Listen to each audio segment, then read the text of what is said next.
you guys? It's your buddy Basil here, and you are here at the pre-stream sneaky stream, getting ready to watch some Canary Cry News Talk. Welcome, everybody. I just want to pop in here to remind everybody we are continuing to try to get our numbers up over at twitch.tv/Canary Cry Radio. So if you're, if you're open to it, if you're looking for a new experience, and if you're looking for a way to help out your buddies Basil and Gons, you can head to twitch.tv/Canary Cry Radio. You know you want to refresh that username. You know you want to get in with the cool kids. Give it a try. Head to twitch.tv/Canary Cry Radio. We got a good show for you today, so strap on in because we gonna get ready to go. Okay, everybody, here you go.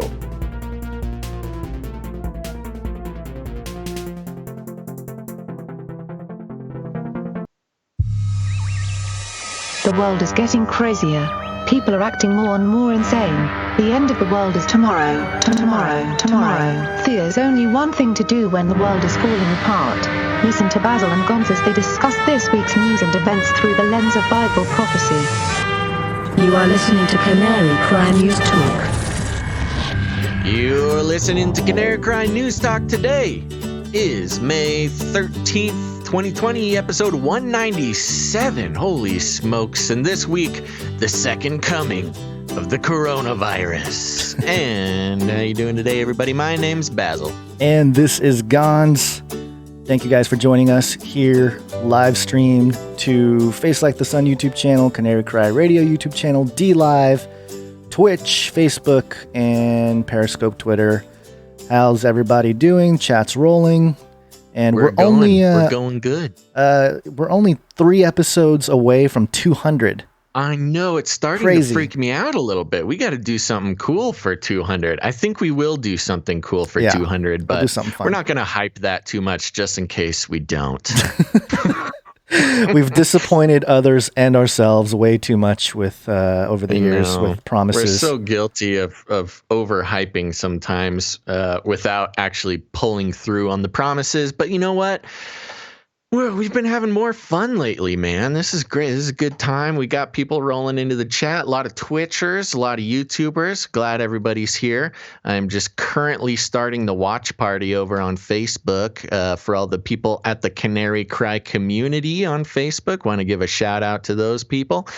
And while I'm at it, I'll give a shout out to canarycry.community. It's a great place outside of Facebook to connect with listeners of the show, as well as just generally people like you. If you're here, that's the place to go. canarycry.community.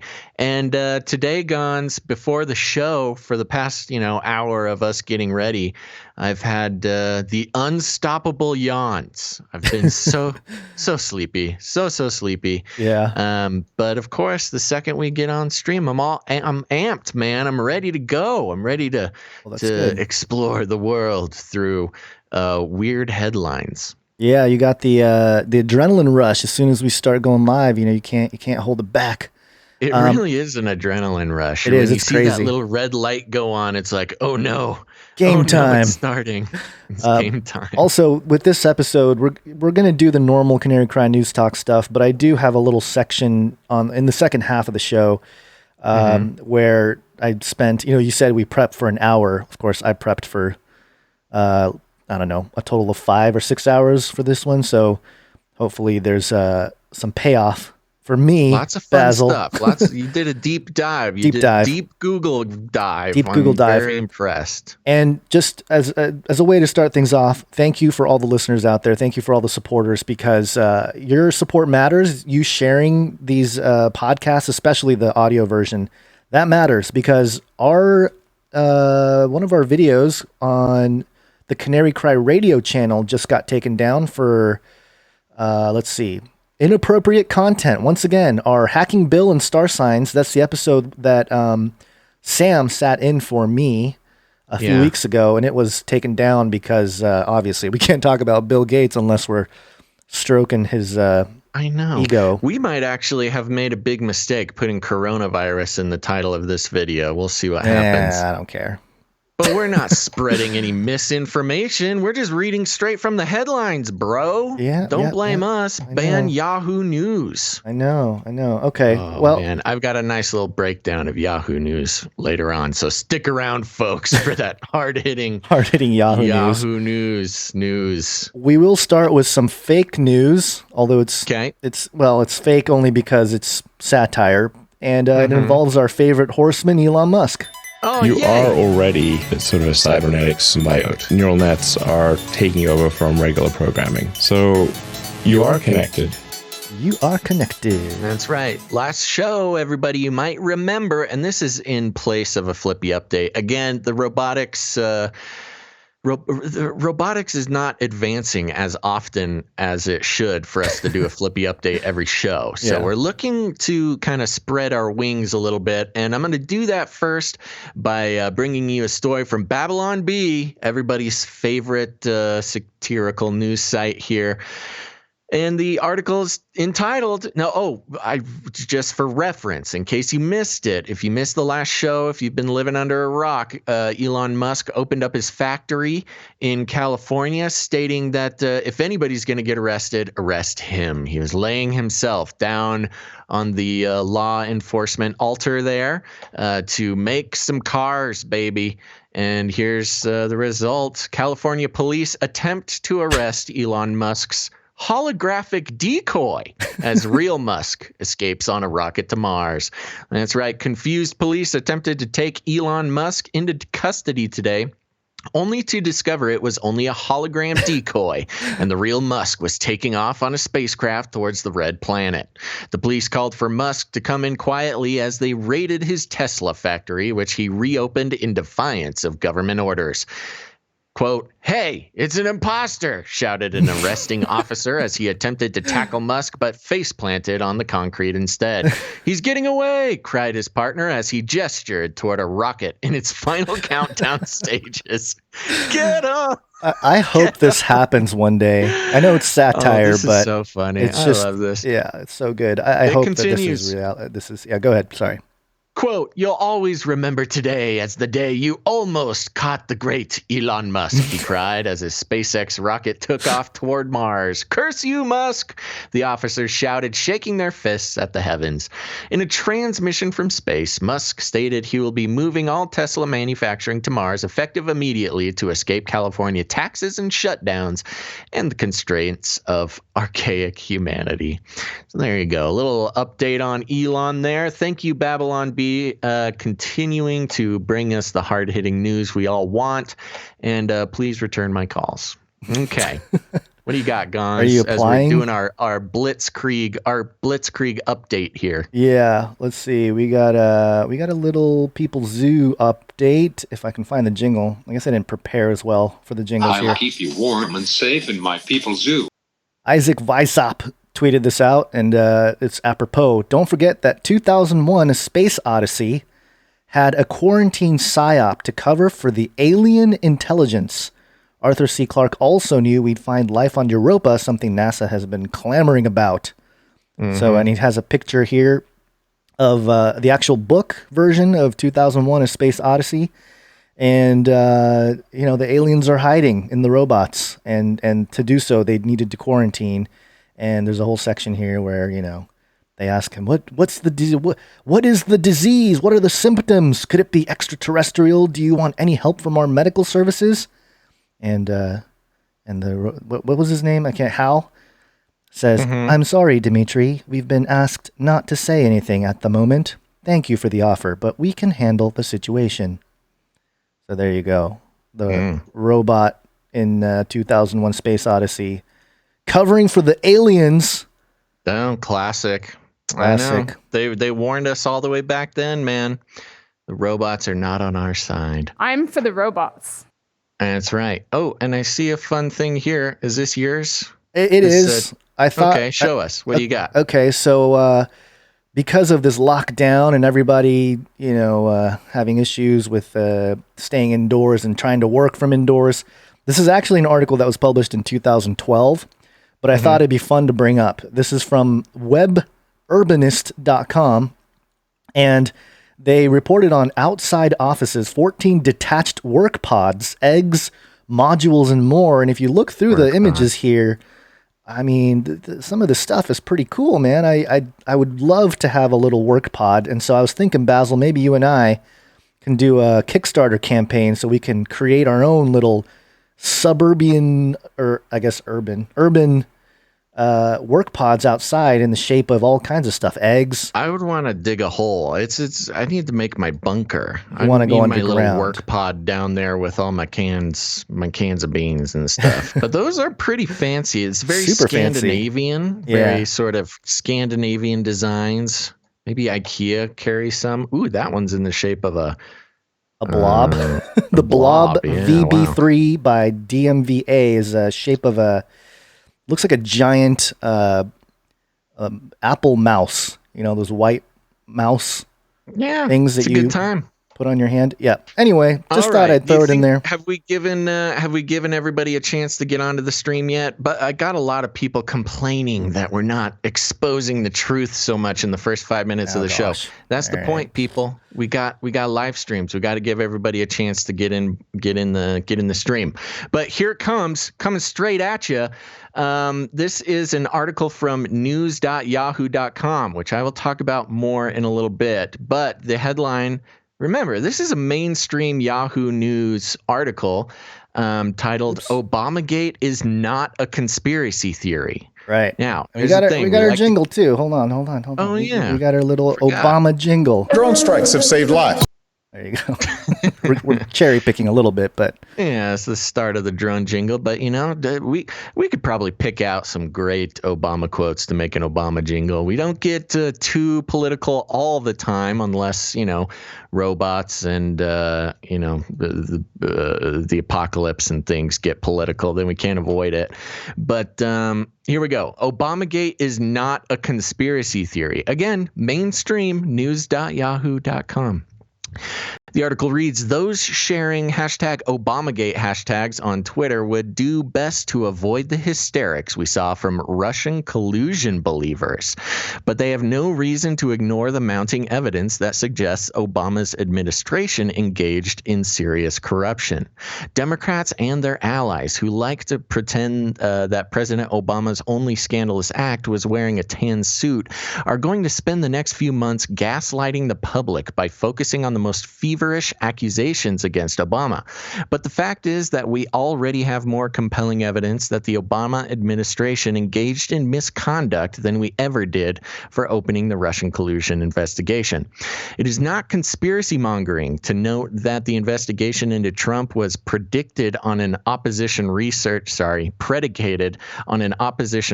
document filled with fabulism and most likely Russian disinformation. We know the DOJ held contradictory evidence when it began spying on those in Trump's orbit. We have proof that many of the relevant FISA warrant applications, almost every one of them actually, were based on fabricated evidence or riddled with errors. We know that members of the Obama administration who had no genuine role in counterintelligence operations repeatedly unmasked Trump's allies. And we know now that despite a dearth of evidence, the FBI railroaded Michael Flynn into a guilty plea so it could keep the investigation going. What's more, the larger context only makes all of these facts more danging. Almost got me, Yahoo. By 2016, the Obama administration's intelligence community had normalized domestic spying. Obama's director of national intelligence, James Clapper, famously lied about snooping on American citizens to Congress. His CIA director, John Brennan, oversaw an agency that felt comfortable spying on the Senate, with at least 5 of his underlings breaking into congressional computer files. His attorney general, Eric Holder, invoked the Espionage Act to spy on a Fox News journalist, shopping his case to 3 judges until he found one who let him name the reporter as a co-conspirator. The Obama administration also spied on Associated Press reporters, which the news organization called a, quote, massive and unprecedented intrusion. And though it's been long forgotten, Obama officials were caught monitoring the conversations of members of Congress who opposed the Iran nuclear deal. What makes anyone believe these people wouldn't create a pretext to spy on the opposition party? If anyone does, they shouldn't, because on top of everything else, we know that Barack Obama was keenly interested in the Russian collusion investigation's progress. In her very last hour in office, National Security Advisor Susan Rice wrote a self-preserving email to herself noting that she'd attended a meeting with the president, Deputy Attorney General Sally Yates, FBI Director James Comey, and Vice President Joe Biden, in which Obama stressed that everything in the investigation should proceed, quote, by the book. Did high-ranking Obama administration officials not always conduct such investigations by the book? It is curious that they would need to be specifically instructed to do so. It is also curious that the outgoing National Security Advisor, 15 minutes after Trump had been sworn in as president, would need to mention this meeting. None of this means that Obama committed some specific crime. He almost assuredly did not. In a healthy media environment, though, the mounting evidence of wrongdoing would spark an outpouring of journalistic curiosity.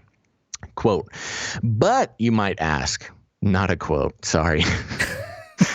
Quotation marks. But you might ask, why does it matter anymore? Well, for one thing, many of the same characters central to all this apparent malfeasance now want to retake power in Washington. Biden is the Democratic Party's presumptive presidential nominee. He's running as the heir to Obama's legacy, and he was at that meeting with Rice. He had denied even knowing anything about the FBI investigation into Flynn before being forced to correct himself after ABC's George Stephanopoulos pointed out that he was mentioned in Rice's emails. It's completely legitimate to wonder what he knew about the investigation. Skeptics like to point out that the Obama administration had no motive to engage in abuse because Democrats were sure they were going to win. Richard Nixon won 49 states in 1972. His cronies had no need to break into the DNC's offices and touch off Watergate, but as the FBI agents involved in the case noted, they wanted to have an, quote, insurance-y policy. Insurance-y. Insurance-y. That's what I have. Is that okay? If the unthinkable happened. In 2016, the unthinkable did happen, and we're still dealing with the fallout 4 years later. We don't know where this scandal will end up, but one doesn't have to be a conspiracy theorist to wonder. Wow. Now, here's the thing. Crazy, right? And this is on Yahoo, mainstream deal. So for those who might remember, Yahoo sold out to Verizon, which now there's a company called Oath, which is spooky. And we've done all our jokes about Oath. We reported on Oath years ago when this happened. Yeah. So, I mean, this is a mainstream big tech, telecom company. And this is an incredibly balanced article. I mean, it's wild to see this happening over on Yahoo News. So I looked up Yahoo News on Media Bias Tracker, and they are categorized as left-leaning. But if you guys have been watching the shows over the past month or so, I've been bringing these Yahoo articles, which are not left-leaning at all. It's pretty incredible, actually, to see how far right a lot of these, I wouldn't even say right. I wouldn't even put it in political terms, except for that's just the language we have. But yeah, there you go. If we're tracking mainstream coverage of a lot of stuff, Yahoo is kind of on point. I think somebody over there at Yahoo might listen to the show, Gons.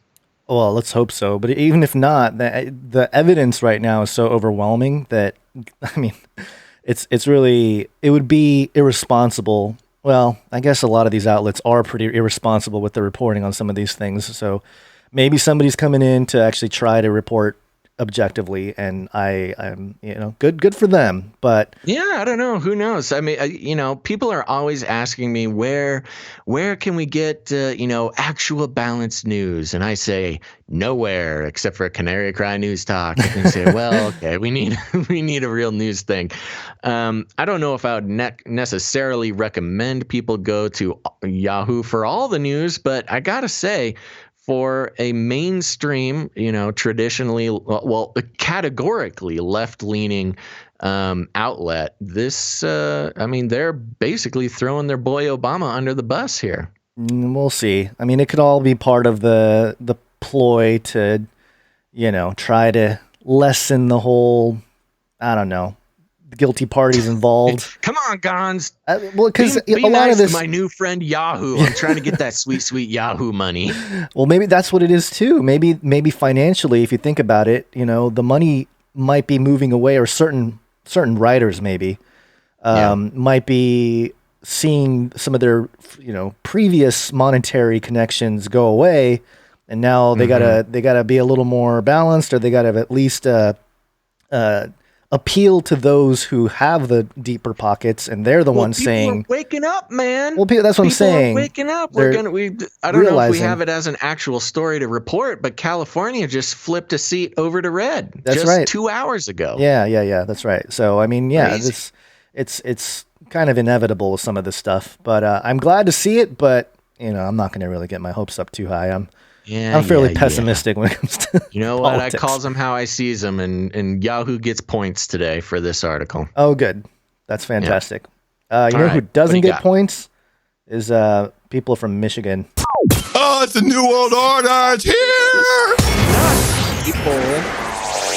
Sorry, Governor. People get points. The governor doesn't get points. Governor. My apologies to the people of Michigan. Michiganders, Yes. you get points. Michiganders You get Basil points. All right, this was dailymail.com, your most reliable source for news. Love it. Michigan officials says any protester brandishing a firearm should be arrested at tomorrow's stay-at-home rally set for the Capitol after Governor Gretchen Whitmer received death threats. Mm-hmm. Okay, so it says here, protesters in Michigan planning to rally at the state capitol on Thursday are being warned that if they brandish firearms in an intimidating manner at the event, they will be arrested. The warnings come after several members of the groups planning on attending the rally called for the assassination of Governor Gretchen Whitmer, which saw one man writing, "Can we please just take up a collection for an assassin to put that woman from Michigan down?"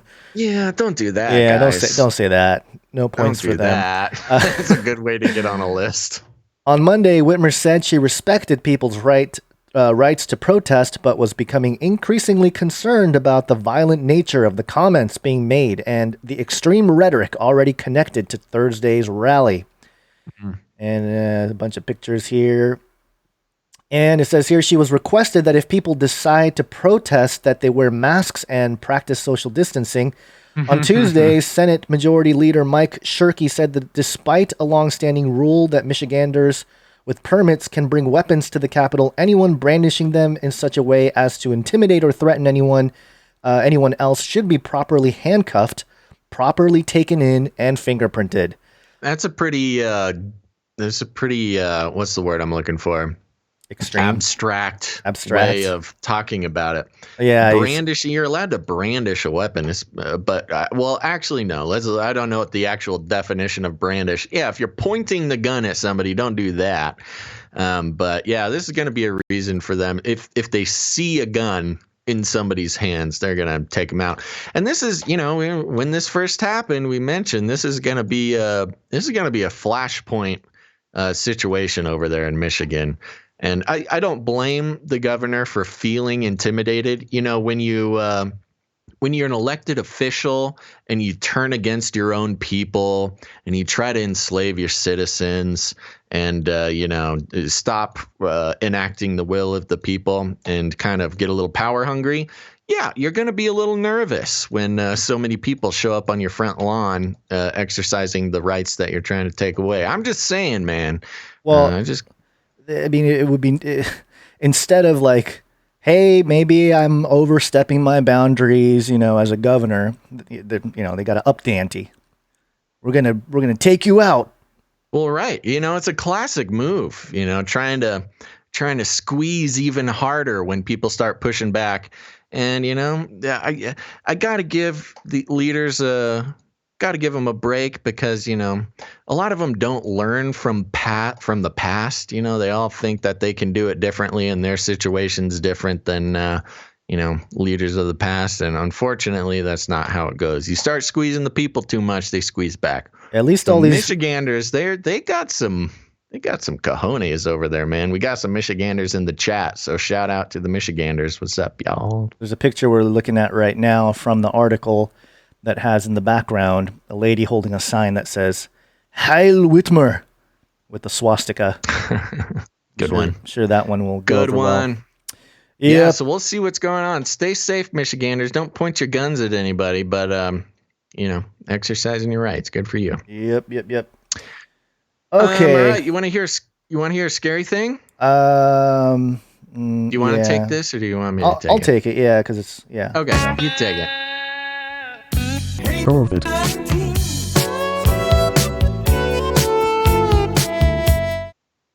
I didn't have that second. I was going to have the vaccine jingle, but this is a defense.gov article. And those of you watching, you can see the Pentagon up at the top there. On the left, immediate release. DoD awards $138 million contract enabling pre-filled syringes for future COVID-19 vaccine. Ooh, pre-filled syringes.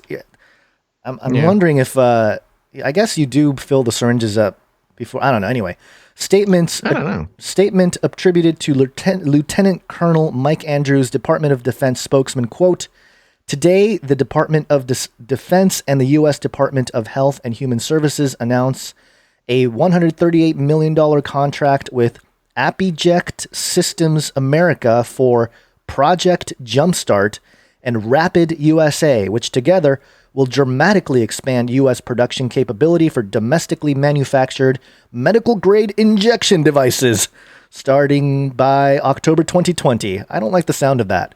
Medical-grade injection devices.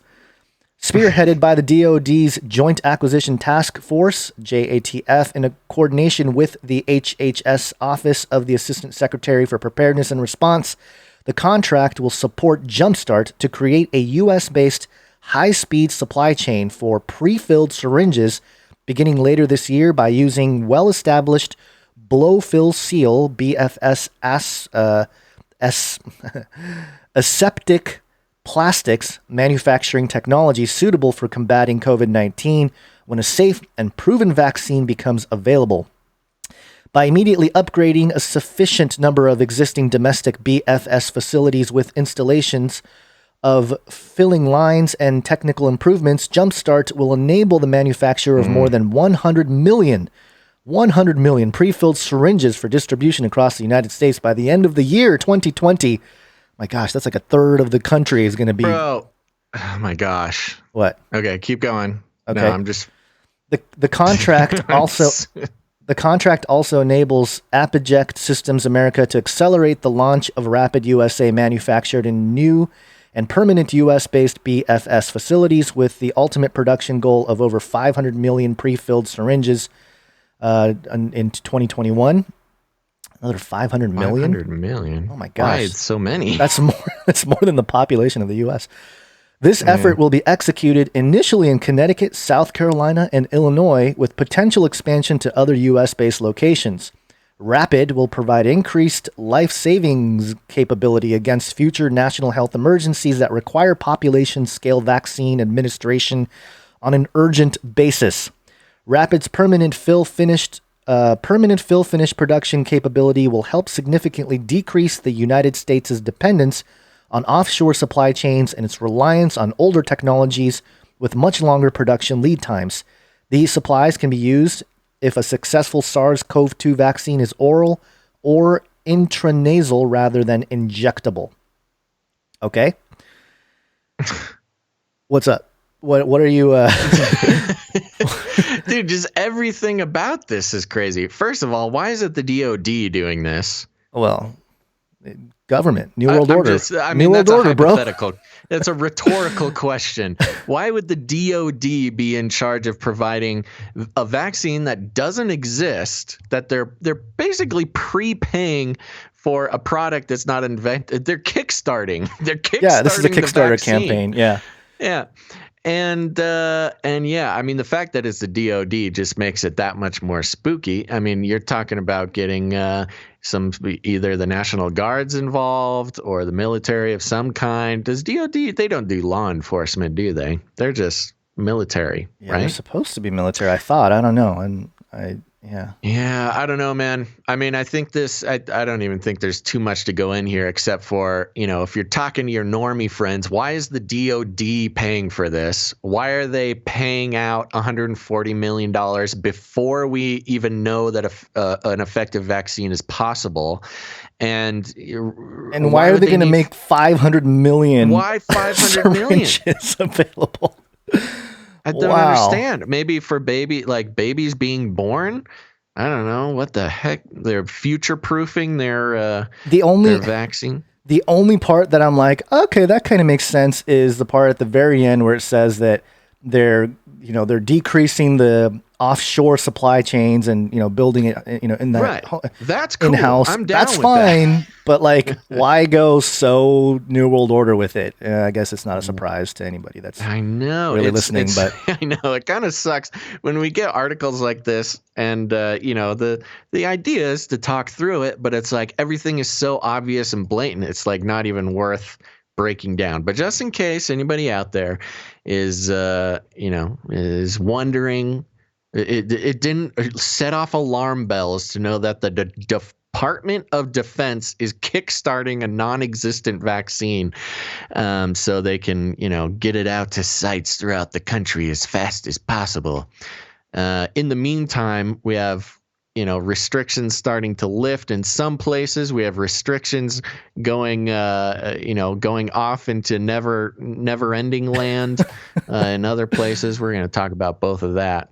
But yeah, I don't know, man. Pre-filled syringes are the least of my worries. Conspiracy when Che it comes to all this. In the chat just said, I feel like you guys don't understand what the New World Order. I think she meant is what the New World Order is. Pretty sure we've been covering the New World Order since 2011.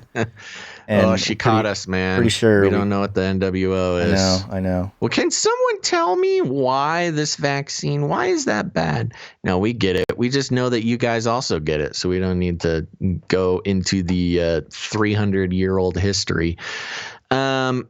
Okay. Anything else to say about that? More than that. 400. Sorry. Yeah. I mean, thousands if you want to get really deep into it. But I know. I was picking the Illuminati start point, but you can go back to the garden. You can go back to the garden. Well, you can go to the New Atlantis. Back than that. The New Atlantis, written by Francis Bacon. And if you read that, man, it's basically modern society imagined in fictional literature there. So, what's going to save us though, Gons? What's that? Money? The NWO. More NWO. The NWO is going to save us from the NWO. Actually, that is part of the plan. And I'm sorry. money. I meant money. Money is going to save us. $100 billion. I don't have any money. Money. Yep. All right. This is on WashingtonPost.com, so you know it's good. Straight from the Bezos man. House Democrats introduce coronavirus rescue bill. Another one that would direct more than $3 trillion to states, individuals, and health systems. $3 trillion. All right. So we already got our two trill. We got our $2 trill out the door. Let's amp it up to another 3. That makes $5 trillion. Oh my gosh. I just kind of gagged a little bit at that number. Here we go. Article reads, House Democrats introduced a sprawling coronavirus rescue bill Tuesday that would direct more than $3 trillion to state and local governments, health systems, and a range of other initiatives, setting up a huge clash with Senate Republicans and the White House over how to deal with the sputtering economy. The legislation also would send a second round of stimulus checks to millions of Americans and include more funding for the Postal Service. Oh, thank God. Not every component of the measure would include more government spending. Some parts would aim to address the coronavirus pandemic in other ways, such as requiring passengers to wear masks on airplanes and public transit. Dude, way, Jose. How does I am already way too claustrophobic on airplanes to add a mask to that. Well, I'm wondering how having that money. I mean, what are they going to make more masks? Is that what they're doing, or make it? I don't know. I just don't understand how the $3 trillion is going to. Anyway, keep going. Sorry. Okay, moving on. Republicans rejected the legislation even before they saw it. Good old Republicans. Describing it as a liberal wish list that would go nowhere in the Republican-led Senate. For example, the bill would suspend a tax provision for 2 years that limits tax breaks for upper-income households in high-tax states, something Democrats have tried to change for several years. Senate Majority Leader Mitch McConnell said he was at work on crafting liability protections for businesses instead. Quote, "This is not a time for aspirational legislation," McConnell said. "We got to get a hold of this bill. I would be very curious to see which, museum or performing arts center is getting $50 million around on this one." I heard it was another one of those like over 1,000-page documents. By the way. Oh, of course. Yeah. Well, that's, you make it long and nobody has time to read it. That's the whole point. The massive new Democratic bill was assembled by House Speaker Nancy Pelosi, surprise, surprise, and her top lieutenants without input from Republicans or the Trump administration. Excuse me. It's less an opening bid in a bipartisan negotiation than an expression of House Democrats' priorities that they hope will resonate with the public as the nation suffers through the worst economic calamity since the Great Depression.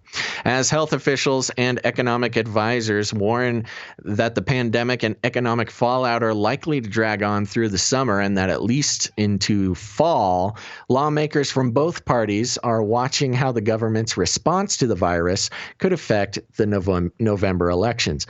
Oh my gosh, I forgot it was an election year for a second. Yeah, sorry, I got a frog in my throat and I forgot to bring my virtual reality water. The article continues. The U.S. economy lost 20.5 million jobs in April, pushing the unemployment rate up to 14.7%.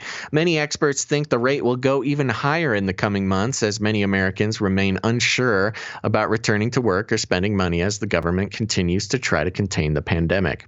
Quote, "We must think big for the people now, because if we don't, it will cost more in lives and livelihood later," Pelosi said at a news conference. Quote, "Not acting is the most expensive course." What do you think locking people in their houses is? Okay, keeping the 1,800-page legislation, which the House is expected to vote on Friday, would devote nearly $1 trillion to state, local, territorial, and tribal governments and establish a $200 billion Heroes Fund to extend hazard pay to essential workers. It also would send a second and larger round of direct payments to individual Americans, up to $6,000 per household. Oh man, I never got my original stimulus check. There's $6,000 going out. Bitter about that. Keep bringing it up. I'm just saying, man, where's my money? Other parts of the measure would increase nutrition assistance benefits by 15% and provide $175 billion in housing assistance, among other things. A $600 weekly increase in unemployment insurance would be extended through January, and the bill directs an additional $75 billion for coronavirus testing and contact tracing. There's that contact tracing again. Yeah. We got to not only test for the virus, but we need money to surveil the society. Other provisions include $25 billion for the U.S. Postal Service, a frequent target of attacks from President Trump. Zinger. That's my favorite. Nemesis: Trump versus Postal Service. And a new requirement for passengers and employees on airlines, public transit systems, and Amtrak trains to wear masks, which we know are not effective. Yep. Protections are included for legitimate cannabis-related businesses. Oh, thank you. And there is $3 billion to increase mental health support and $400 million to help the Census Bureau deal with coronavirus-related delays in the 2020 census. No, I'm not going to make a big deal about that.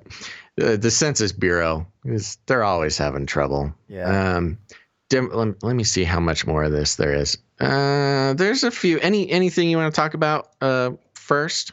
I mean, it just seems like the same. At this point, we already printed, what, 6 trillion? We already printed more in a few weeks than we did in 100 plus years. 2. So, well, no, it was 2 that went out. I think it was 6 total. And 4 of it went to... with other stuff. Yeah, went to like big businesses and stuff. It's interesting because there's all this confusion about, won't this cause inflation and things like that? And apparently none of the politicians are worried about that necessarily. It's because of modern monetary theory.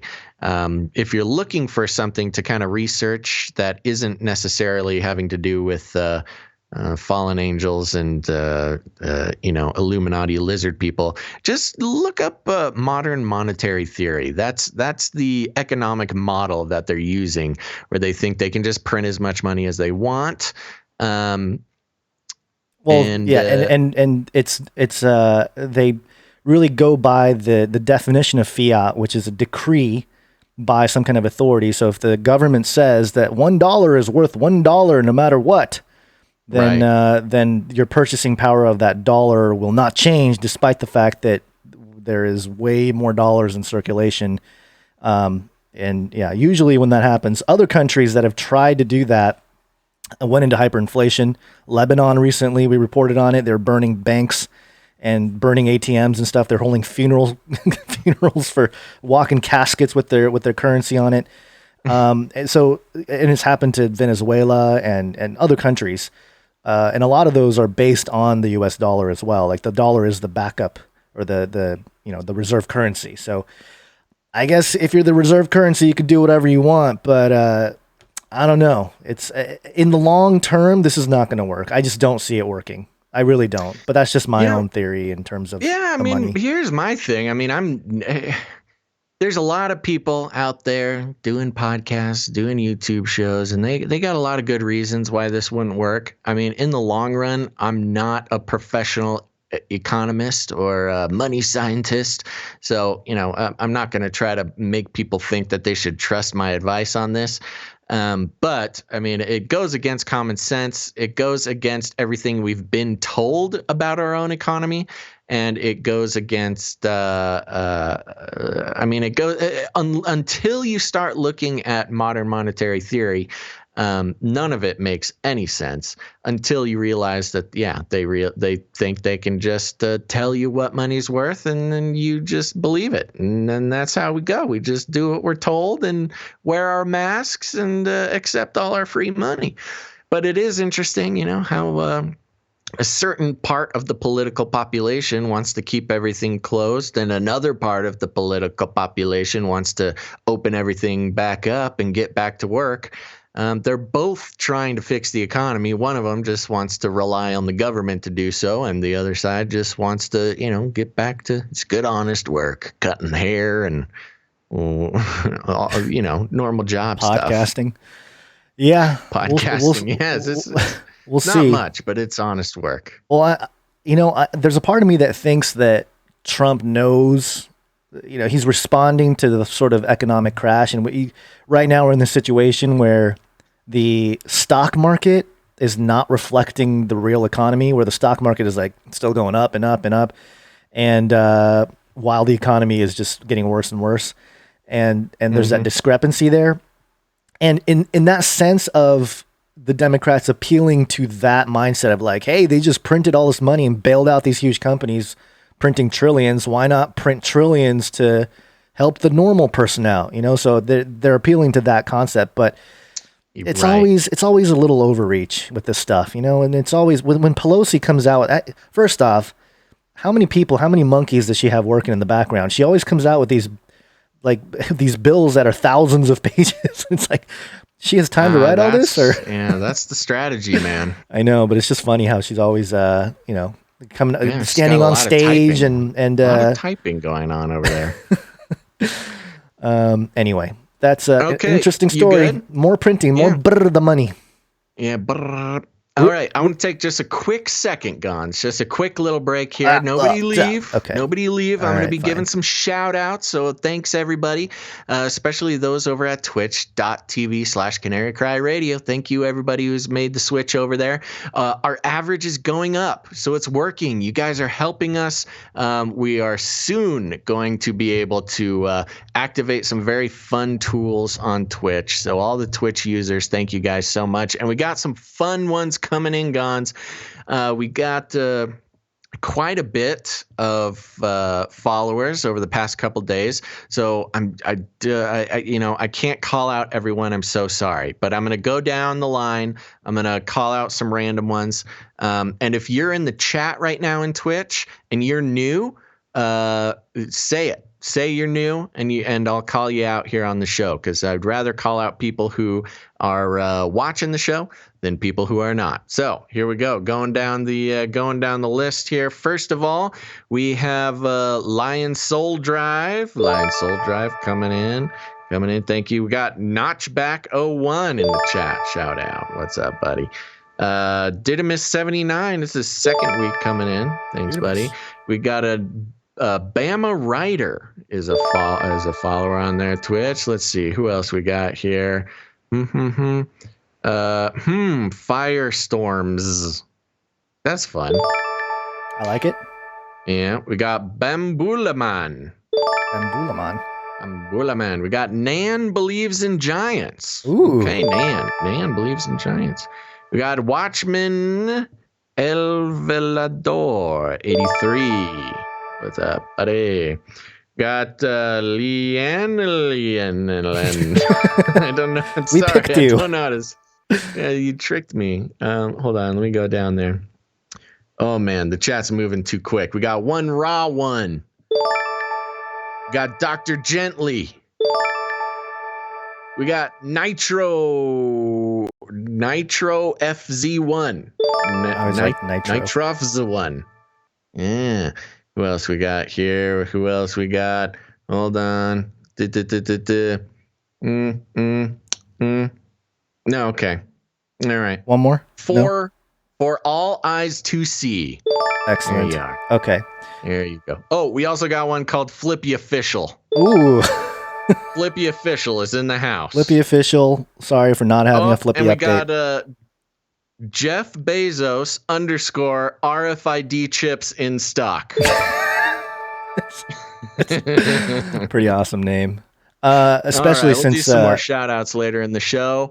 Thank you guys for helping us we need to average at least 75 viewers over an average concurrent viewership of 75 over a whole month. So keep popping in there. We got to get the average up. Even if we just have even if we have an average of 100 today, we need to keep that going, because we got to make up for lower days earlier in the month. So just a quick mention, the one person watching on DLive, I think his name is Nicodemus, and he's been posting a bunch of GIFs and stuff in the chat. So shout out to Nicodemus. And also Nicodemus, the one DLive audience member.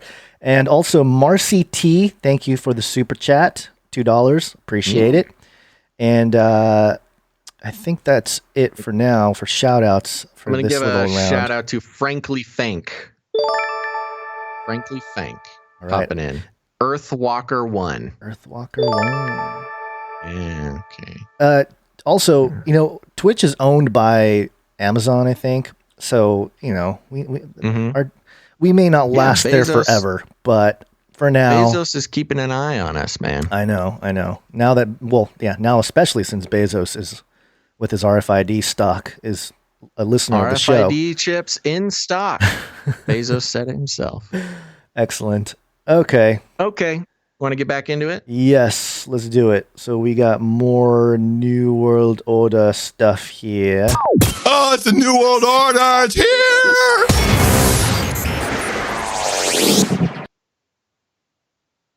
I chose this one just because the outlet. People.com, People magazine. Ooh.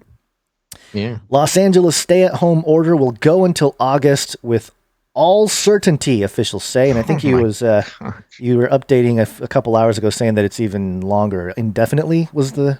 Yeah. The thing I saw said the health minister or whatever, the health guy over in California did not put an end date on the safer at home order. All right. Well, it says here, stay-at-home orders will likely remain in place for Los Angeles County residents for most of the summer. On Tuesday, the county's public health director, Barbara Ferrer, warned during a Board of Supervisors meeting that a dramatic change to the virus and tools that we have at hand to actually fight it is necessary before lockdown rules can be relaxed, saying that the order will, quote, with all certainty, be extended for the next 3 months, ABC News 7 Los Angeles reports. Dude, what? Yeah, that's ridiculous. I do think recovery will be months long based on the tools that we have at hand today, Ferrer said. Ferrer's comments came as Los Angeles County continues to see a spike in COVID-19 related cases and deaths. According to the New York Times database, Tuesday saw another 566 infections and 39 deaths.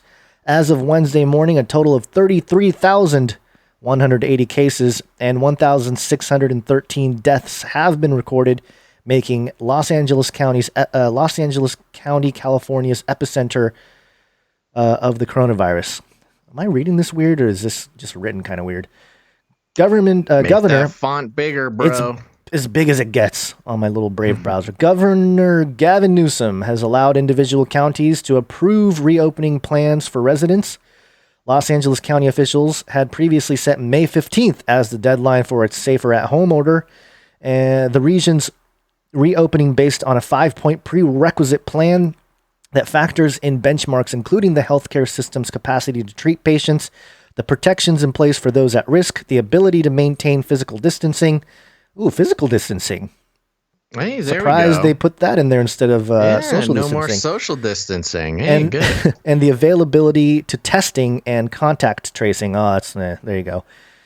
ABC News 7 has reported. You get the point here. 3-month extension, of course, because the deadline was coming up, and we must maintain control. The New World Order must keep control. Yeah. The second sort of sub story to this, Riverside County.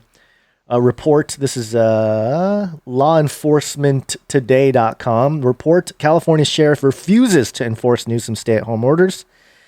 And this is a couple days old, so I guess it doesn't necessarily relate directly to the announcement from yesterday and I guess today about the indefinite lockdown.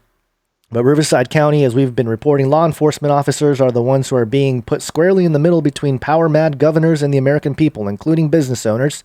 While governors sit at home in their multi-million-dollar mansions or send their families to Florida estates, it is law enforcement officials who are left to carry out what are often Constitution-skirting emergency orders. A sheriff in California just came down on the side of liberty by refusing to enforce stay-at-home mandates.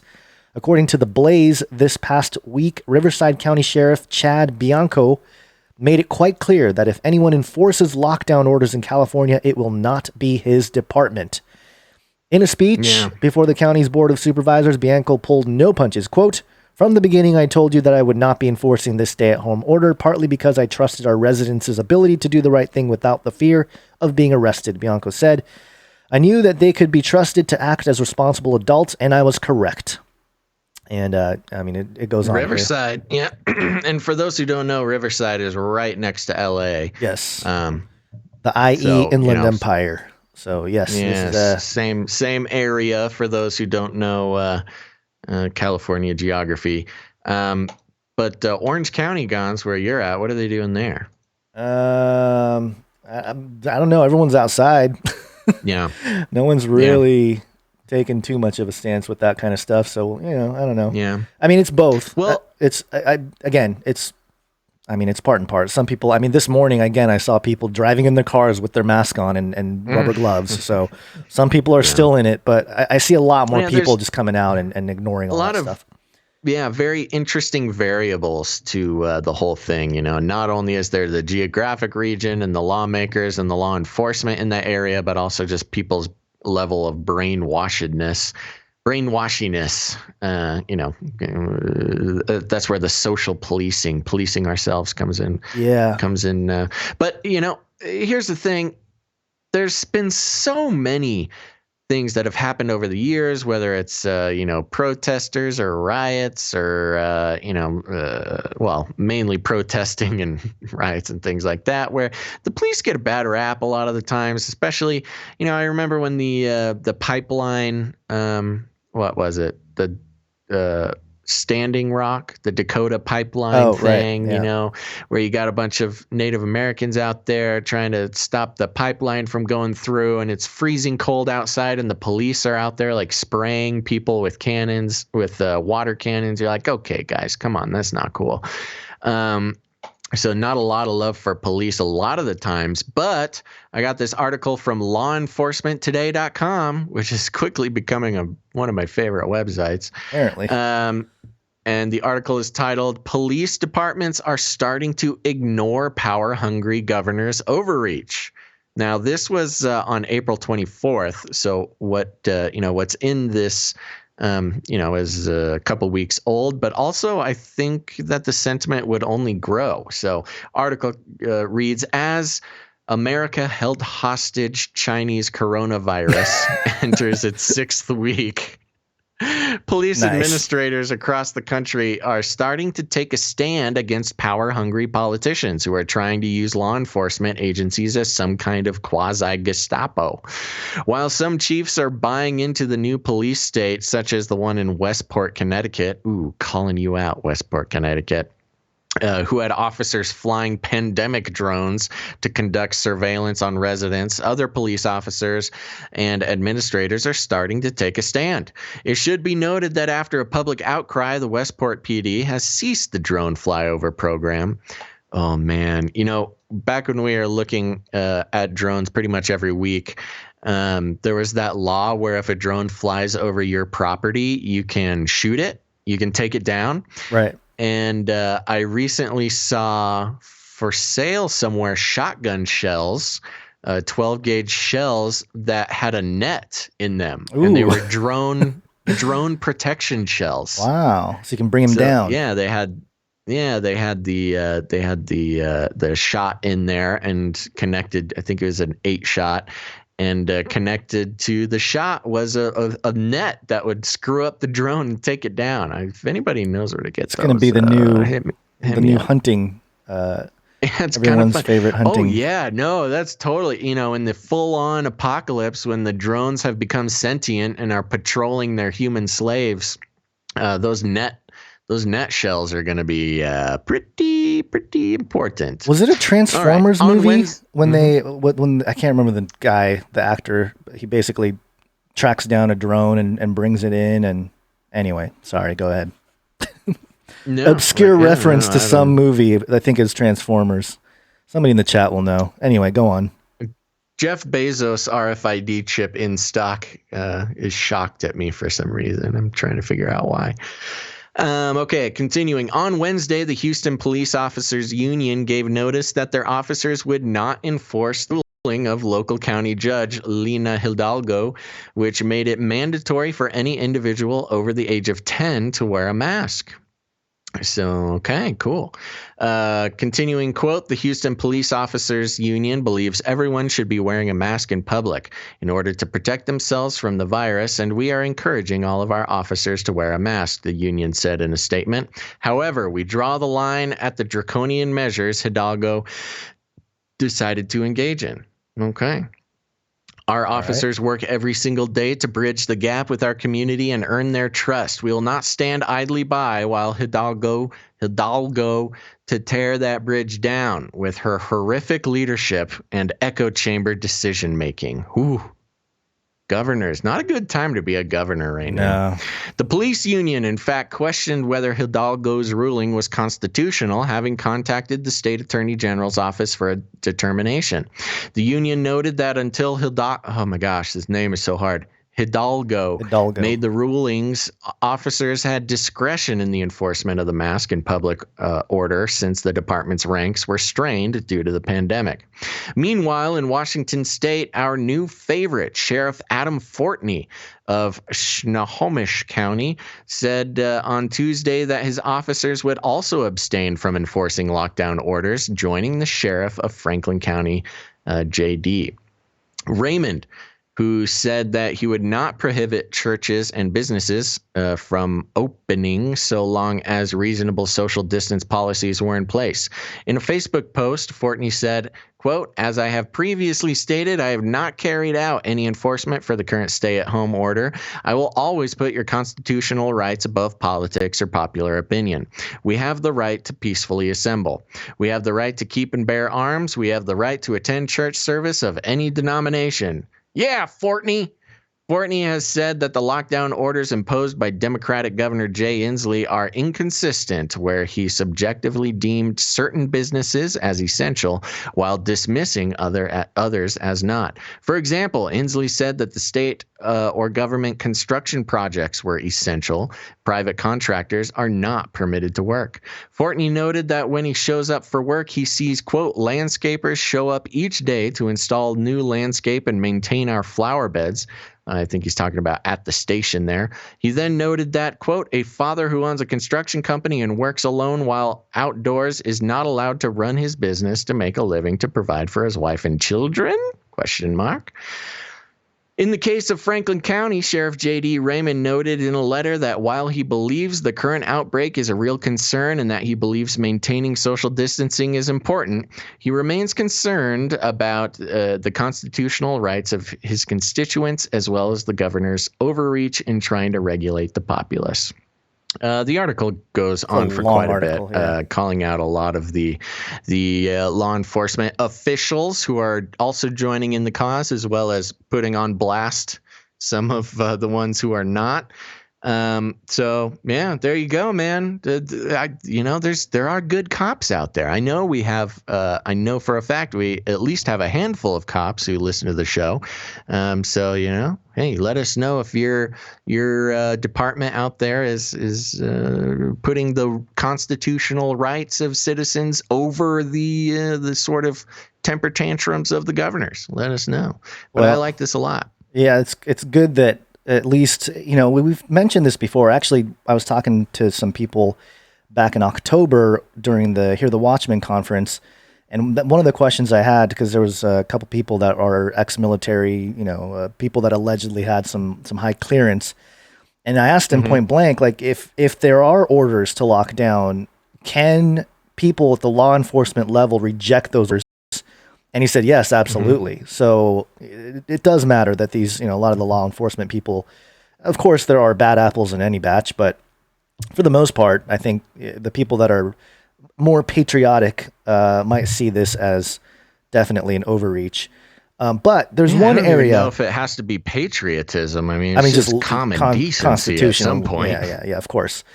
But there's one area of the country that is not having as much luck. Much like Los Angeles, it's New York. Speaking of the beast system, beast system. And I really hope. Real quick before you jump right in. Oh, I'm sorry. Did I step on a joke? No, not a joke. I just don't think I have access to this page, the New York Times article, because I have to subscribe to it. Oh, let me see if I can get it open here. I want to give a shout out to Ike, the tinfoil hat man. Finally made it to Alive. Glad you're here, buddy. All right. You made it. Thank you, sir. Ike, the tinfoil hat man. Jeff Bezos RFID chip in stock is having a really fun time with Twitch. The emojis over on Twitch. That's one great thing about Twitch. They have a crazy collection of user-generated emojis, which is just nuts. And Frame of Dust, shout out to Frame of Dust. He says, quick question, when can you put subs on your stream? Subs are when we have 30 days averaging 75 concurrent viewers, which is why I keep harping on getting a big average viewership. Once we do that, I think we have about 10 more days on our trial period. everybody knows. And then we become partner, and you can subscribe to the channel, which has a bunch of fun stuff attached to it. I see, so there you go. Thanks. Our Thanks for the question. second D Live person watching is Titus Frost, who was a guest on Canary Cry Radio episode 115, hashtag Pizzagate is real with Titus Frost back in 2017. So welcome to the live stream here on D Live. Yeah, welcome. D Live, very good. Yeah. Okay, sorry, that's all I got. What you got for us? I have this article that I cannot read because I'm behind a paywall. Oh, yeah. I'm trying to find. I'm gonna try to open that. Well, let me go to the other article first. Then this is how to become a contact tracer in New York City. Paraphrased, how to become a snitch in New York City. New York, a massive initiative is underway in New York to hire several thousand people to trace the contacts of a person newly infected with COVID-19. Since getting huge groups of people together in one place for a contact tracing boot camp is impossible, the training will be done through a 5 to 6 hour online course launching Monday. The Fund for Public Health, a nonprofit that supports programs by the city's Department of Health and Mental Hygiene, is responsible for the hiring portion of the plan. Available positions include Supervising Contact Tracer, Contact Tracer 1, and Contact Tracer 2. Salaries range from $57,000 to $65,000. Man, these guys That's are going to... not a big enough range for a supervisor. That's not a big range, but that's quite a bit of money for a 5 to 6 hour online training course and snitching on people. What do they do? Yeah, tell me how does it work? We all know how the snitching turned out for those folks who got doxxed. Yeah, 900 that's right. snitches got doxxed. Contact tracers are responsible for interviewing the patient to identify who they may have been in contact with during their illness and during the few days prior to exhibiting symptoms. The tracers then reach out to all those individuals to alert them to the risk of infection. Contact tracers are responsible for referring contacts to healthcare providers and asking non-ill people to stay home for 14 days so as not to spread the virus. Those contacted by the contact tracer are not informed of who contracted the disease, according to the CDC. The video training includes having actors portray how the tracing interviews, mostly conducted by phone or video chat, are supposed to go. Quote, "There's all this discussion about using technology in some way," like the DOD's 500 million pre-loaded syringes. "But fundamentally, this is a pretty human activity," said Josh Scharfstein of the Johns Hopkins Bloomberg School of Public Health, which developed the course with Bloomberg Philanthropies, the charitable foundation of former New York City Mayor Michael Bloomberg. Contact tracers will also conduct in-person investigations into congregate settings and selected cases and contacts as needed, according to the FPHNY website. A contact tracing call center will operate every day from 7 a.m. to 9 p.m. Local and state officials have said that contact tracing will help box in the virus. 1,000 contact tracers would be hired immediately, announced Mayor de Blasio on April 27th. "Every time someone tests positive, we can swing into action and test their contacts," said he's way too pumped about that, you know. As soon as there's one positive, he's like, "Oh, let's get it on. Let's start tracing those people." Snitches. Snitches attack. Scharfstein said that the training to be offered on the Coursera website will be available to anyone, not just those seeking to become contact tracers, the developer said. Countries where the contact tracing has been implemented have been able to reopen for business sooner and have had fewer deaths and lower rates of infection. And little Cuomo said that any region in New York would require 30 contact tracers per 100,000 residents, and so on and so forth. So, yep, there you go. They're training people now. They're really, moving forward with the whole Trace Act thing. And I'm telling you, man, they're getting us to police ourselves. The virtual panopticon. That's right. Yeah, the virtual panopticon. Somebody in the chat, Veslonis, asked if I was an electrician. I don't know. I'm not an electrician. I don't know why you ask. I'm scared to know. So I don't know. Give me some Give me some facts about that if you can. Did you find an alternative to the New York Times article that I can't get in? You know I can't type with this thing on. All I right, tried opening okay. it. It gave me the article for a second, and then it caught me. It says, Yeah. hey, you haven't given us... You haven't know, subscribed. let me refresh. Coronavirus live update. Wisconsin Supreme Court strikes down governor's stay-at-home orders. Ooh, this is like staying open here. President Trump pushes to reopen the nation's schools and criticizes Dr. Fauci's warning about moving too fast. You know, I don't even know if that's the correct article. Anyway, looks like it's open here. Let's see how long it stays open. Oh, there it goes. No good. I'm going to mention the last story here about New York because, you know, if it wasn't bad enough that all this other stuff's going down with the tracing, you have this here. Welcome to Chinese News! I know people were missing it. Space. Wanna go to space? Are they missing the article? No, they were missing Chinese news jingle. ArsTechnica.com. Large chunks of Chinese rocket missed New York City by about 15 minutes. Weird measurement. Yeah. It missed New York by the time-traveling rocket from China. Misses New York by 15 minutes. People didn't really know about this one. A week ago, China launched the newest version of its largest rocket, the Long March 5B, from its southernmost spaceport. The launch proceeded normally and represented another success for China as it seeks to build a robust human spaceflight program. Over the next few years, this rocket will launch components of a modular space station.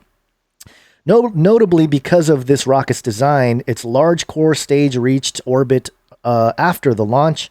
Typically, during a launch, a rocket's large first stage will provide the majority of thrust during the first minutes of launch and then drop away before reaching an orbital velocity, falling back into the ocean. Then, a smaller second stage takes over and pushes the rocket's payload into orbit. However, the Long March 5B rocket had no second stage.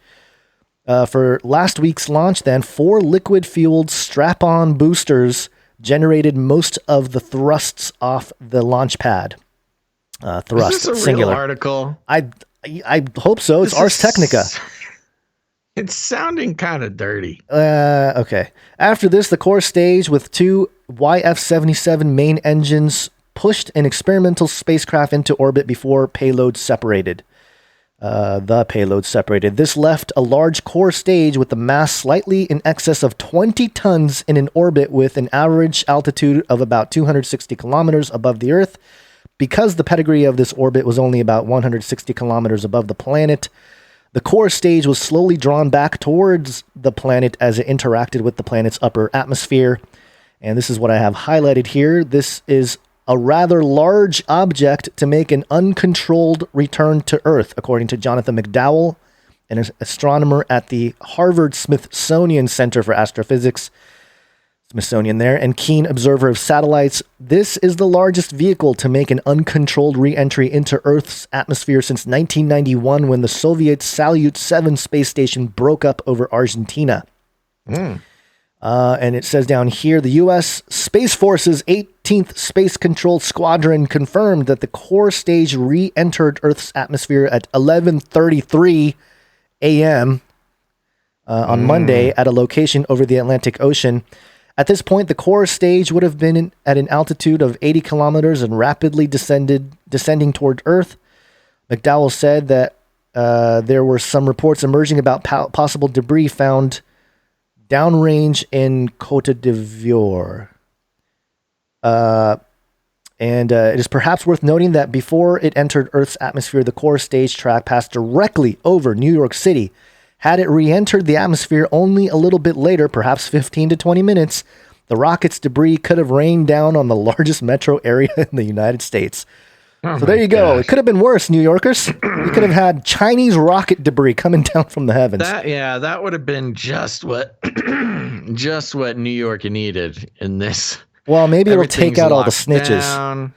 Yeah, churches, snitches are getting hired. Churches are getting permanently closed, and then just fiery molten metal from space Rains over the Raining city. down. So there you Yikes. go. I wonder what that would mean for, some, what am I thinking?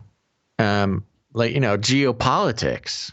If one country rains molten rocket metal over another country, we don't need more tensions with China, but certainly a bunch of New Yorkers would not have been happy about that. Yeah.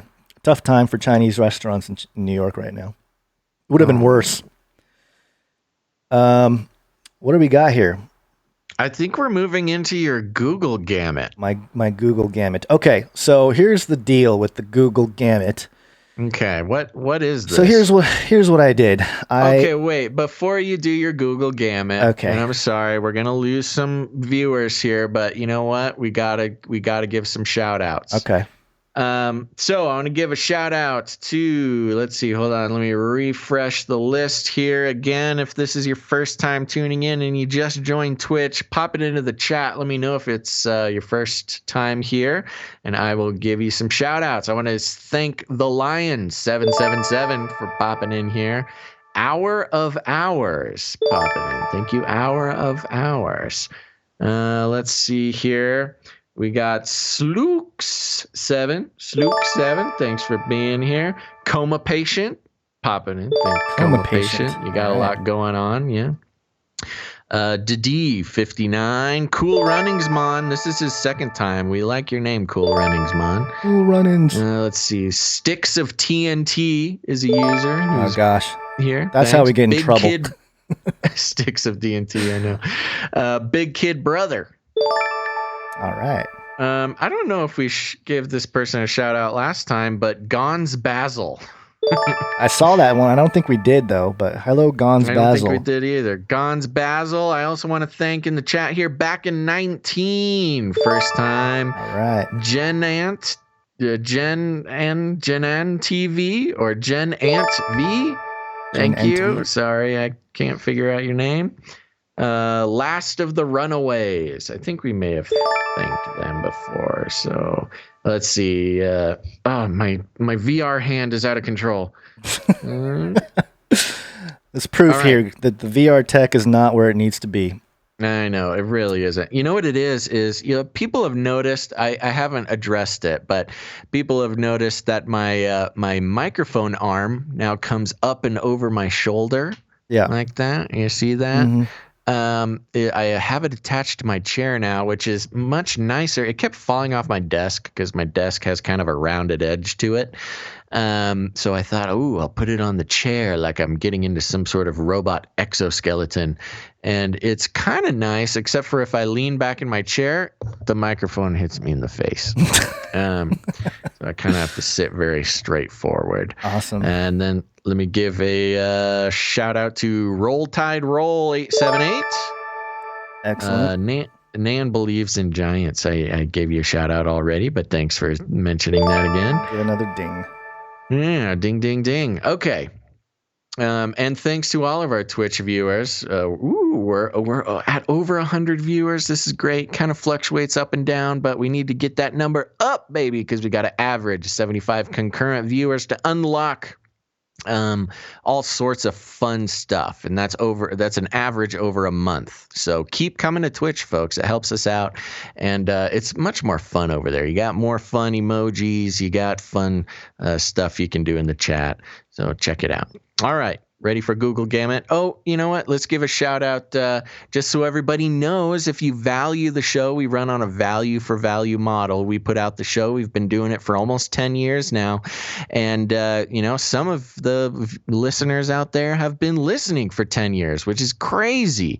And for those who don't know, we got 10 years worth of shows. Canary Cry Radio. You can find that on we haven't been doing 3 shows a week like we've been doing recently, but search Canary Cry Radio and Canary Cry News Talk, 2 separate shows, but you want to listen to them both if you want to. It's a really great way to round out your weekly listening, and also a good way to round out your sort of worldview when it comes to all of this stuff. And Gons, lots of people have been reminding me that if you go back and listen to some of the OG Canary Cry radio shows, we pretty much are living in the sort of apocalyptic hellscape that we were, so crazily talking about back then. We've made a lot of predictions over the years, and it's really scaring me how much of them come true, and the listeners are starting to point that out as well.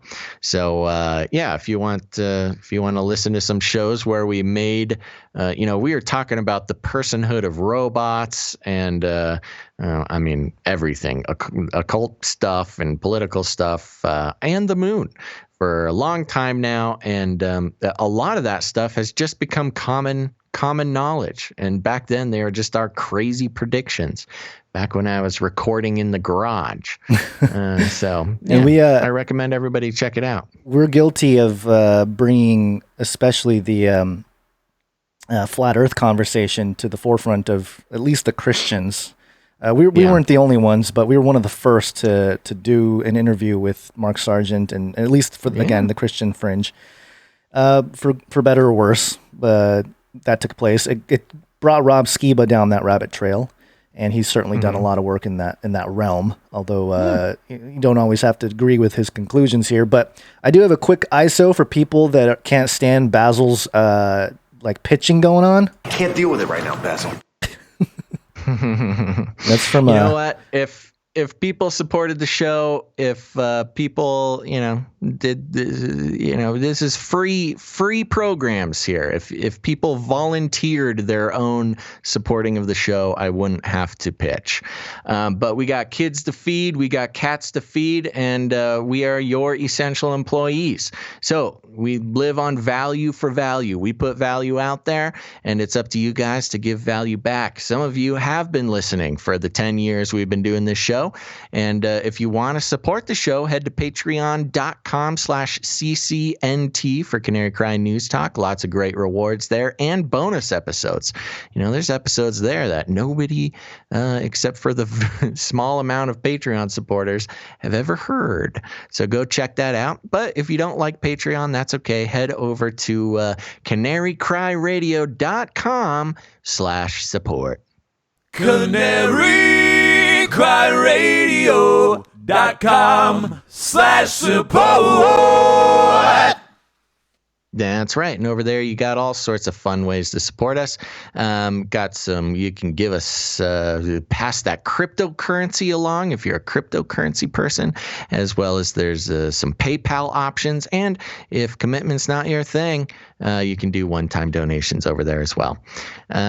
So there you go. Somebody was asking for our public BTC, yes. ETH, and Litecoin accounts. Do we have that? We have public keys. I gotta dig them up because I'll get that to the guy that was asking. Keys there, and we'll put them on the support page. So thank you very much, everybody. Cool. All right, Gons, what do you got? Okay, so I guess there's a couple things here. I know many of us, especially those of you guys watching on this channel, on the Face Like the Sun channel, and all the listeners out there, there's a bit of a feeling of, I tried to tell you, when it comes to all of this taking place, the lockdown and the quarantine and the unconstitutional power overreach. And I wanted to look things up because, I had spent some time last night Googling. I used Google. And, people always say, look it up. So I did. I typed in coronavirus on Google, but I set the date range from 1970 all the way to 2018. So I was looking for things prior to 2018, what the word coronavirus would actually bring up. And I found, obviously there was a bunch of articles that came up. 20 pages worth of stuff, which is not a lot if you really think about it. Only 20 pages under the Google search brought back coronavirus as something that was published prior to 2018. However, most of those pages are updated with COVID-19. Oh, the latest on COVID-19, even though the page just says 2004, some website from some whatever, it's updated to whatever coronavirus thing. So I dug out as much as I could, and some of this information may be old, in terms of, well, it is old information, but some of it may be regurgitating what some other researchers may have pointed out in the past. But I just wanted to see, because everyone's talking about coronavirus. It's just this pandemic. It's killing all these people, blah, blah, blah. And I just want to give you guys a quick rundown of the research that I found. All the links will be in the description section of canarycrynewstalk.com. Hyperlinks to all of this. But the first one I found was from PubMed. This is something that was published back in October of 1990. The time course of the immune response to experimental coronavirus infection of man. And they had, I'll just read a little bit of the abstract here. After preliminary trials, the detailed changes in the concentration of specific circulating and local antibodies were followed.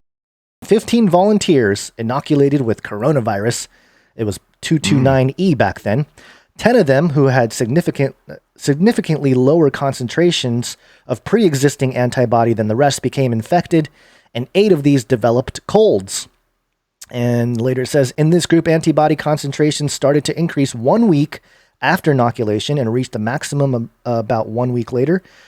Thereafter, antibody, I think it's titers, I don't know, TITRES, slowly decline. Sounds like a big science word that I don't know. And then it says, these results are discussed with reference to natural infections with coronavirus and with other infections such as rhinovirus infections. So back in 1990, they were already doing controlled tests of how people would respond if they're purposely being infected with coronavirus. Of course, a different strain, but something to keep in mind here. Another one I found was from 2003. This is October 2003. Isolation and characterization of viruses related to SARS coronavirus from animals in southern China. And it says here, again, this is from 2003. This disease was first recognized in Guangdong province, November 2002. Subsequent to its introduction to Hong Kong in mid-February 2003, the virus spread to more than 30 countries and caused disease in more than 7,900 patients across 5 continents. A novel coronavirus, S-CoV, was identified. Yeah, go ahead. Hey, Gons. Yeah. Real quick, I'm sorry to interrupt you, but I'm looking at the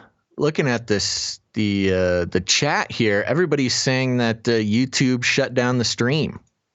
Really? Is that something you know about? Are you able to see something about that on your side? Let me see. There's a whole big thing that the stream went down on YouTube. I'm looking around. I still got it on Facebook and Twitch. Looks like Susan Wojcicki finally had enough of us. Susan. Another reason why people should head to Twitch. Why don't you throw the Twitch link into the chat there so people know where they can go to get a non-messed up stream. This is what we've been saying, people. Wow. The whole thing. Maybe some of you Twitchers can head over to the and tell people to head to the Twitch. I'm looking at my dashboard. It looks like 10 people are watching through the Canary Cry radio page. Yeah. Yep. And let me see here. Yeah, I don't know. Maybe it was just one of the things. Sorry to interrupt your thing there, but it says the live. chat just blew up with the fact that the YouTube taken down. Oh, you know what? Maybe it did. It says 47 streamers, and we had hundreds just a second ago. So maybe they did shut it down. Yeah, we lost like 400 viewers all now. At once. Wow. Did we say something? Did I say something bad? I guess I'm talking about the history of coronavirus. Looking at the history of coronavirus. Might have been bad. They shut us down over there on YouTube. Wow, I didn't know they would actually take on the live stream. Wow. All right. Okay. So why don't you continue? I'll do some typing and try to let me type in the chat real quick. The chat is still going. Because I think I'm just gonna say, for those on the Face Like This on the YouTube channel, it seems like they shut us down there.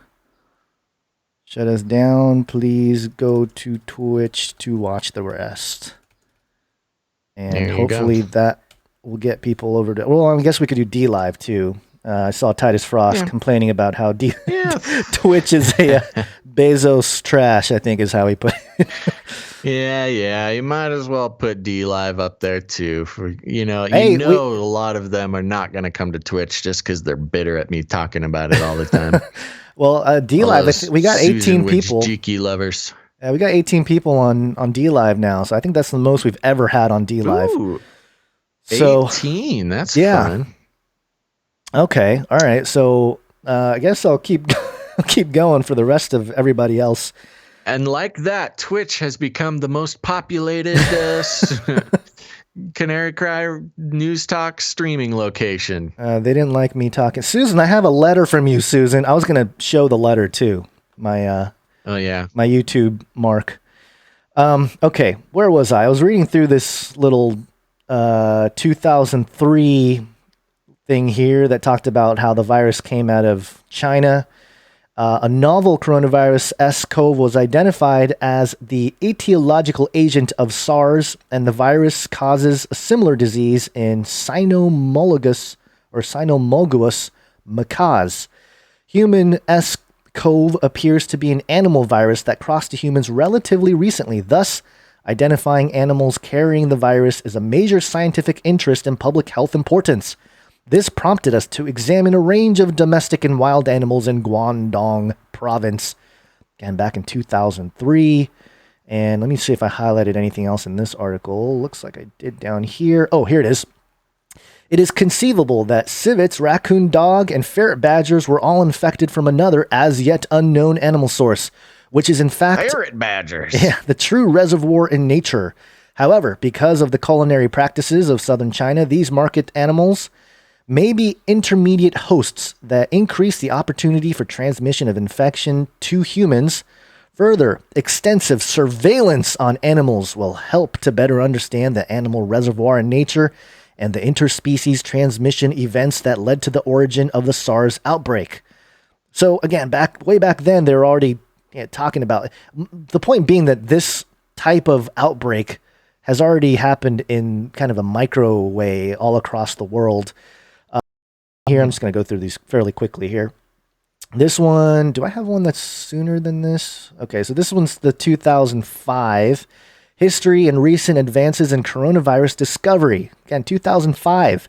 Abstract. Human coronaviruses, first characterized in the 1960s, are responsible for a substantial proportion of upper respiratory tract infections in children. Remember, we were all told that it doesn't affect kids, it doesn't affect young people, it's all just old people. Well, the original thing was discovered in children. And says down here, in the late 1960s, Terrell, which was the scientist doing the study here, Almeida and Terrell, was leading a group of virologists working with the human strains in a number of animal viruses. These included infectious bronchitis virus, mouse hepatitis virus, and transmissible gastroenteritis virus of swine, all of which have been demonstrated to be morphologically the same as seen through electron microscopy. This new group of viruses was named coronavirus, corona denoting the crown-like appearance of the surface projections, and was later officially accepted as a new genus of viruses. So there you go. That's a little bit of the history. In the last 3 decades after discovery, human strain OC43 and 229E were studied exclusively, largely because they were the easiest ones to work with. OC43 adapted to growing in suckling mouse brain and subsequently in tissue culture was found to be closely related to mouse hepatitis virus. Strain 229E was grown in tissue culture directly from clinical samples. The two viruses demonstrated periodically with large epidemics occurring at 2 to 3 year intervals. Strain 229E tended to be epidemic throughout the United States. Strain OC43 was more predisposed to localized outbreaks. As with many other respiratory viruses, reinfection was common. Infection could occur at any age, but it was most common in children. So again, I mean, it mentions how it's an epidemic that spread across the United States. But of course, we didn't lock down or do anything crazy at that time. And I think there's one more little highlight here. While research was proceeding to explore the pathogenicity and epidemiology of the human coronaviruses, the number and importance of animal coronaviruses were growing rapidly. Coronaviruses were described that caused disease in multiple animal species, including rats, mice, chickens, turkeys, calves, dogs, cats, rabbits, and pigs. There's more here. I'm not going to get into all of it. I think it mentions bats at some point here. But the SARS epidemic gave the world of coronaviruses an enormous infusion of energy and activity that contributed to the large amount already known about the virology and pathogenesis of coronavirus infections from the expanding area of veterinary virology. And then 2004, Van Herhoek et al. Reported the discovery of a new human coronavirus, NL63, isolated from a 7-month-old girl with coryza, Coryza, conjunctivitis, fever, and bronchitis. And mentions another strain from an 8-month-old boy.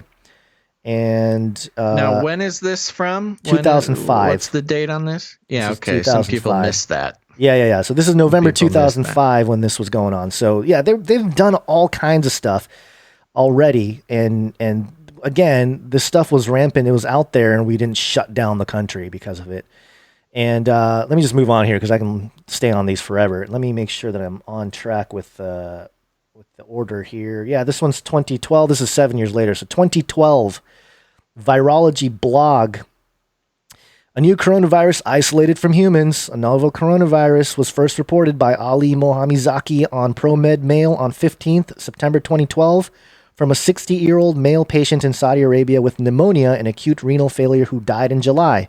The virus was isolated by culturing sputum on Vero and LLC MK2 cells and identified as a coronavirus by polymerase chain reaction. Dr. Zaki sent the virus to Ron Fauci in the Netherlands, who sequenced its genome and confirmed that it is a beta coronavirus closely related to bat coronavirus. 2012. Dun, dun, dun. Dun, dun, dun. Gons, real quick. I just want to mention to everybody who is still able, there's having some trouble across the stream. It might be the stream coming out of your internet there, going out across the world.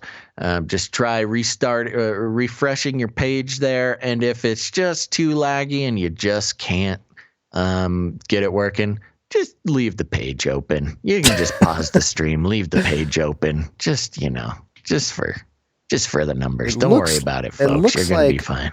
It looks like our upload speed, well, it's not great. 3 megabytes a second upload right now. Not great. Maybe we're being throttled. 3 megabytes upload? Yeah. Oh yeah, that's not good. We're being throttled. Yeah. So again, I won't necessarily get into all of this, but alignment of the sequence with the other coronaviruses show that the new virus is related to bat coronavirus. They identified this back in 2012 was when they were talking about this.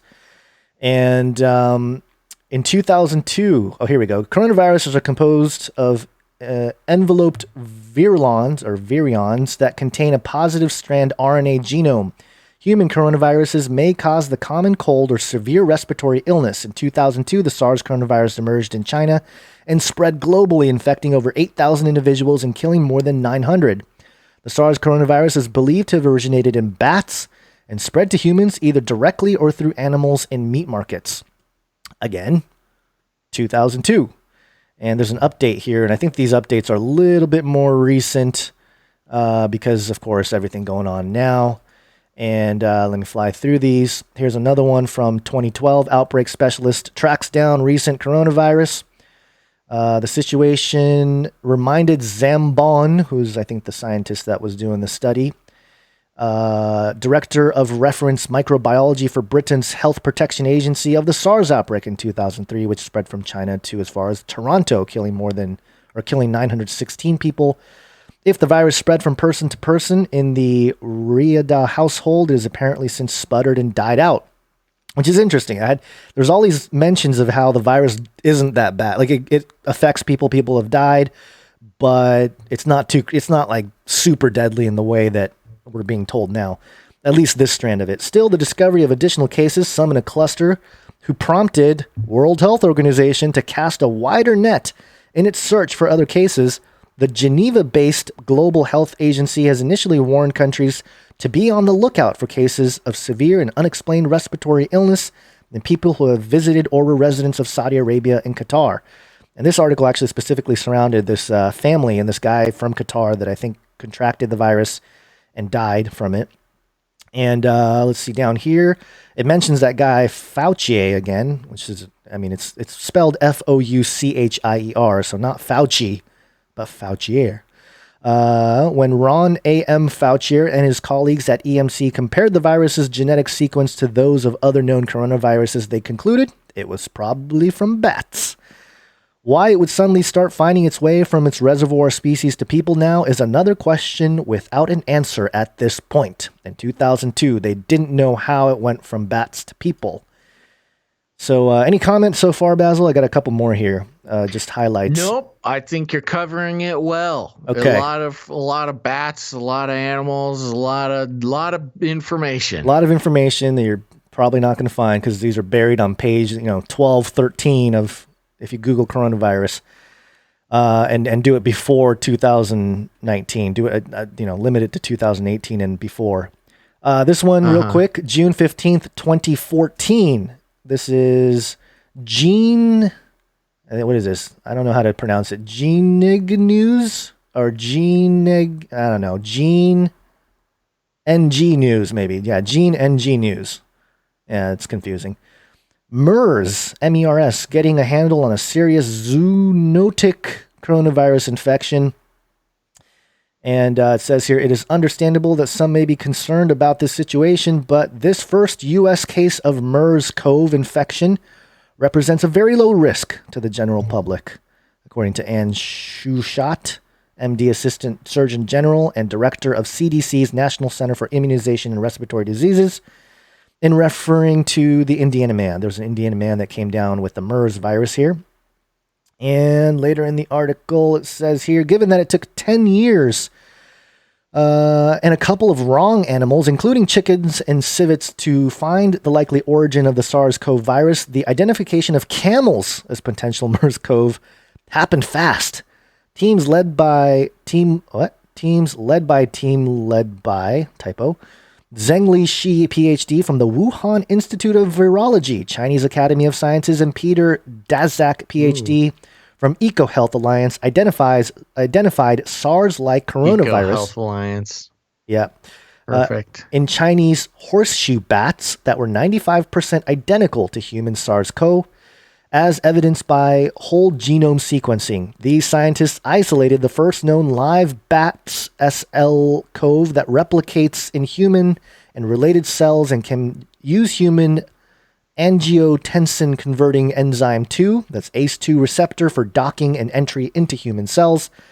I mean, so it seems like they knew quite a bit about how the coronavirus in general works. I get it's a different strain that they're talking about here, but I mean, just all this literature and all this research on it, it's just remarkable that now that the word coronavirus has become this politicized New World Order tactic to lock everything down.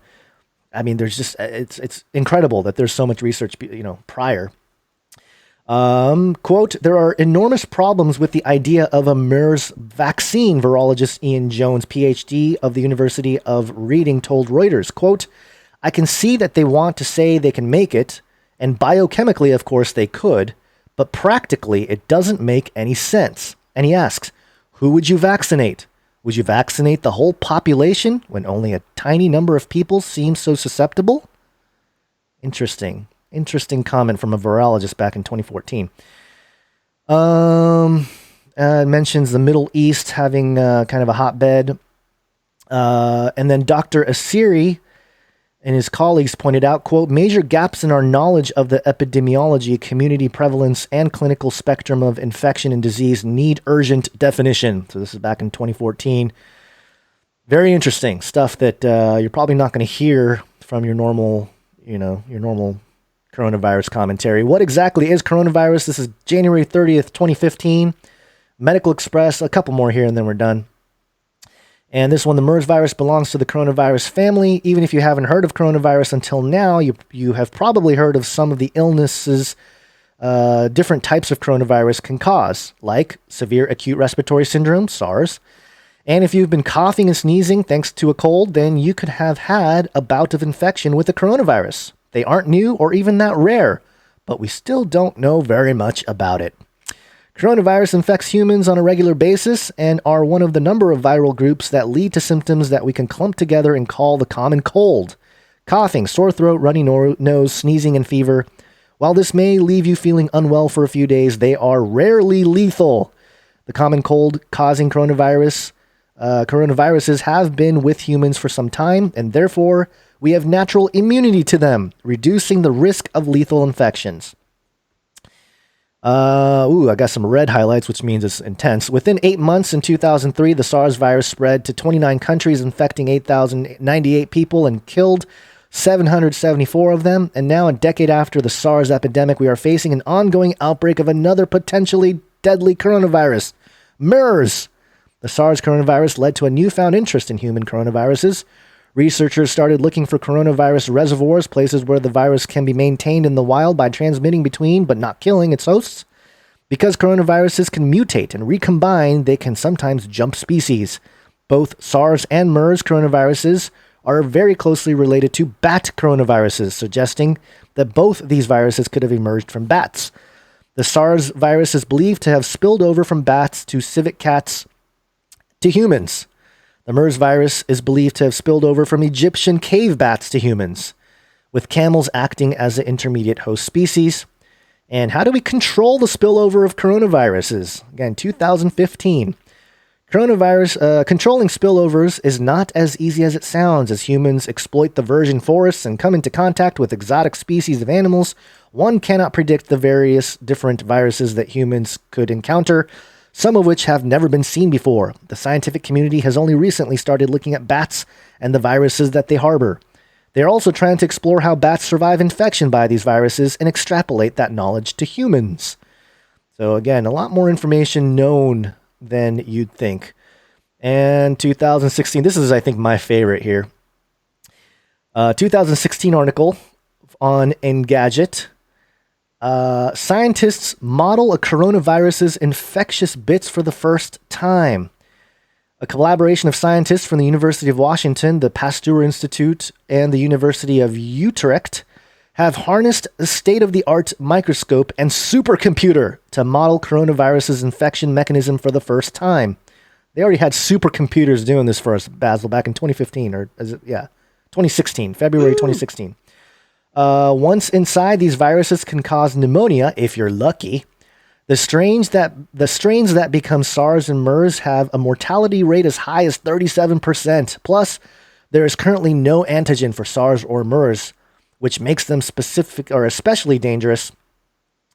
The research team leveraged a single particle cryo-electron microscopy technique to model the spike of a coronavirus that infects mice in terrific detail. The team managed a 4 angstrom resolution, about a tenth of a nanometer. With this new analysis, the team believes they've identified a potential weaknesses in the virus's defenses. Turns out the spike has a small peptide chain running along it. The peptide helps facilitate the virus's entry into a cell, but could easily be hijacked by a treatment. There you go. They actually found a way to maybe mitigate the virus way back with the simulation, which I thought it was funny that, you know, all the simulation talk. Well, they had a simulation that actually found simulation will cure all. Cure it. So there you go. Again, all the links will be in the description. Those are the ones that I can dig up that are actually pre-2018 articles or reports of the coronavirus that's public, that Google is openly sharing. Of course, Google doesn't like that. It's probably why they shut down our feed. It looks like it's back up, though, at least on looks YouTube. like we're back. Yeah. Yeah, that's very interesting. And I would like to remind everybody to, take a stop at canarycrynewstalk.com, because we put the show notes up, for every episode. And if you heard a story, if you heard something mentioned in the show and you want to know more, or you just want to catalog all the sources that we use, and especially Gonz's little Google extravaganza he did here at the end. All very interesting. You can see the sources. I saw people asking for sources. So go to canarycrynewstalk.com probably in a few hours, because we'll be putting up the podcast version of the show, which will have some better audio for you audiophiles out there. You can find that at canarycrynewstalk.com. And we got all the show notes, all the links, everything you'll want will be there. canarycrynewstalk.com. So make sure to check that out. Well, that's very interesting, Gons. That's part of the thing that just doesn't sit right, because a lot of people heard coronavirus for the first time during all this thing, and then it was only later that we were told, oh, coronavirus has been around. Yeah, we know a lot about it. We've been studying it for years. That Wuhan lab has been working on coronavirus stuff for X many decades. So, and it's just weird. I mean, it's not a new thing. Of course, this is the novel coronavirus, but hey, but buddy, get those peptide chains and those tardigrades and just go at it. Well, you know what I mean? You say novel, but I think there was one of the first articles I mentioned. They used that same phrase, the novel coronavirus, back in that is interesting, 2005 or something. So, again, all those little trigger words that were already out there being weaponized for this occasion, and obviously the big excuse. And the one thing that if you read through, I tried to read through all of these, all of the articles through here. And a lot of times it mentions the World Health Organization at the forefront of this research, which is very suspect, obviously, with their ties to everything else, and how they're the ones that are leading the charge and making sure that this doesn't spread, even though it's spread. And if it does spread, then we want to know more about it. And, we want to make sure to scour everybody to keep tracks on it. And it seems like they just, whoever's behind it, maybe not the individuals that are operating on the ground, but certainly the people behind it have been gathering data as to how to not just, lock down everybody, but have not a legitimate per se, but a good enough excuse to actually instill fear in enough people that everyone walks around in masks and rubber gloves. And I mean, it worked so hard. It worked, man. COVID 1984.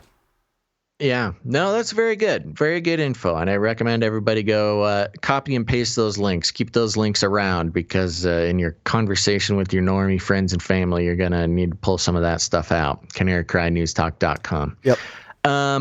Okay, well, Gons, as we start to wind down the show, are you good for a wind down? Do you have a whole bunch more? No, I'm done. I'm completely out of gas. Done. Yeah. Well, I'll get us out of here in a second. But for a few weeks now, maybe a month or so, people have been telling us mentioning to us to watch Upload. It's a Amazon Prime show. Have you caught it yet? No, I haven't. I've had a couple people mention it to me, though. Yeah. I saw a preview for it. It didn't look particularly... that's where you are wrong, my friend. Oh man, I don't know how to say this name. Emphi mention. I'm sorry. I don't know how to say your people's names. Whatever your name is, thank you for mentioning it. Upload here in the chat. I ended up catching it last night. I ran out of things to watch, and I watched it. Upload on Amazon Prime there. And Gons, I'm telling you, man, we need to start getting royalty checks, because whoever is doing this show definitely is mining. We've seen this happen over the years, especially recently, new shows coming out that are just directly pulled from Canary Cry Radio episodes, and that's Upload. Basically, it's a fairly well done show. It's the guys, one of the guys who did Parks and Rec and some other fairly popular shows is involved in this one. And basically, it's a show where when you die, you get uploaded, and they and not just, I don't know, they do a great job of exploring the social aspects of this. It's kind of in a near future type thing, might be like 2045 per se that this is happening. Some near future tech involved, self-driving cars, things like that. Very interesting look into things that are definitely going to happen in our lifetime, Gons. Yeah. But part of that is uploading your consciousness. And they refer to it as heaven. You know, there's a lot of marketing. You know, now we know heaven exists. We've created it. And, you know, if you're rich, you can go to get uploaded to the really nice, you know, heaven. If you're not that rich, you know, there's some value bargain bin heavens you can be uploaded to before you die. And, you know, you got to be uploaded before you actually die because, and, you know, they lose the data. So your data goes dark.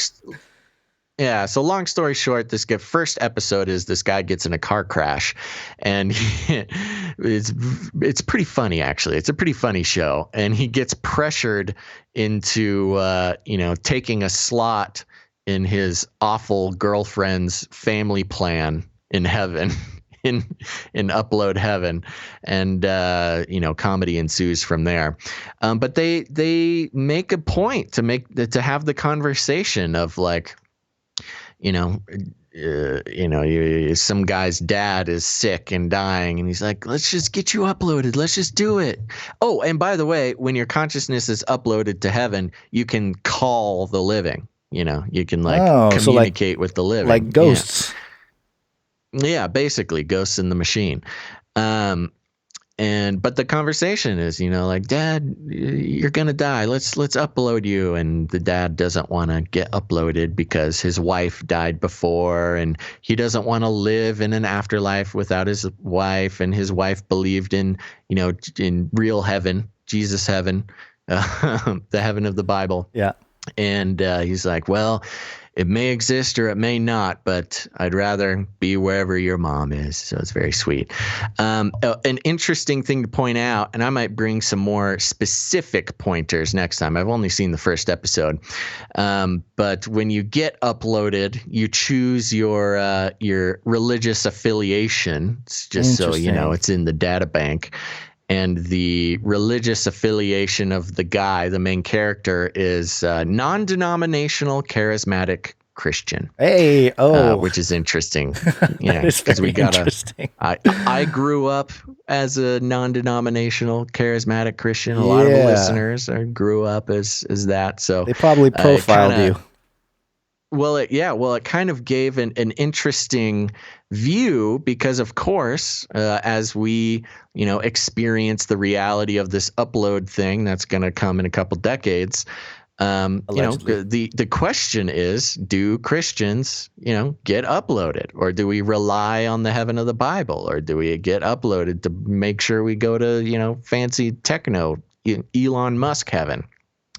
And I thought it was interesting that this guy was a non-denominational charismatic Christian and chose the upload rather than the biblical heaven. Very interesting. All right, I'll have to check it out. So there you go. Is it? So it's it's kind of framed as a comedy, kind of?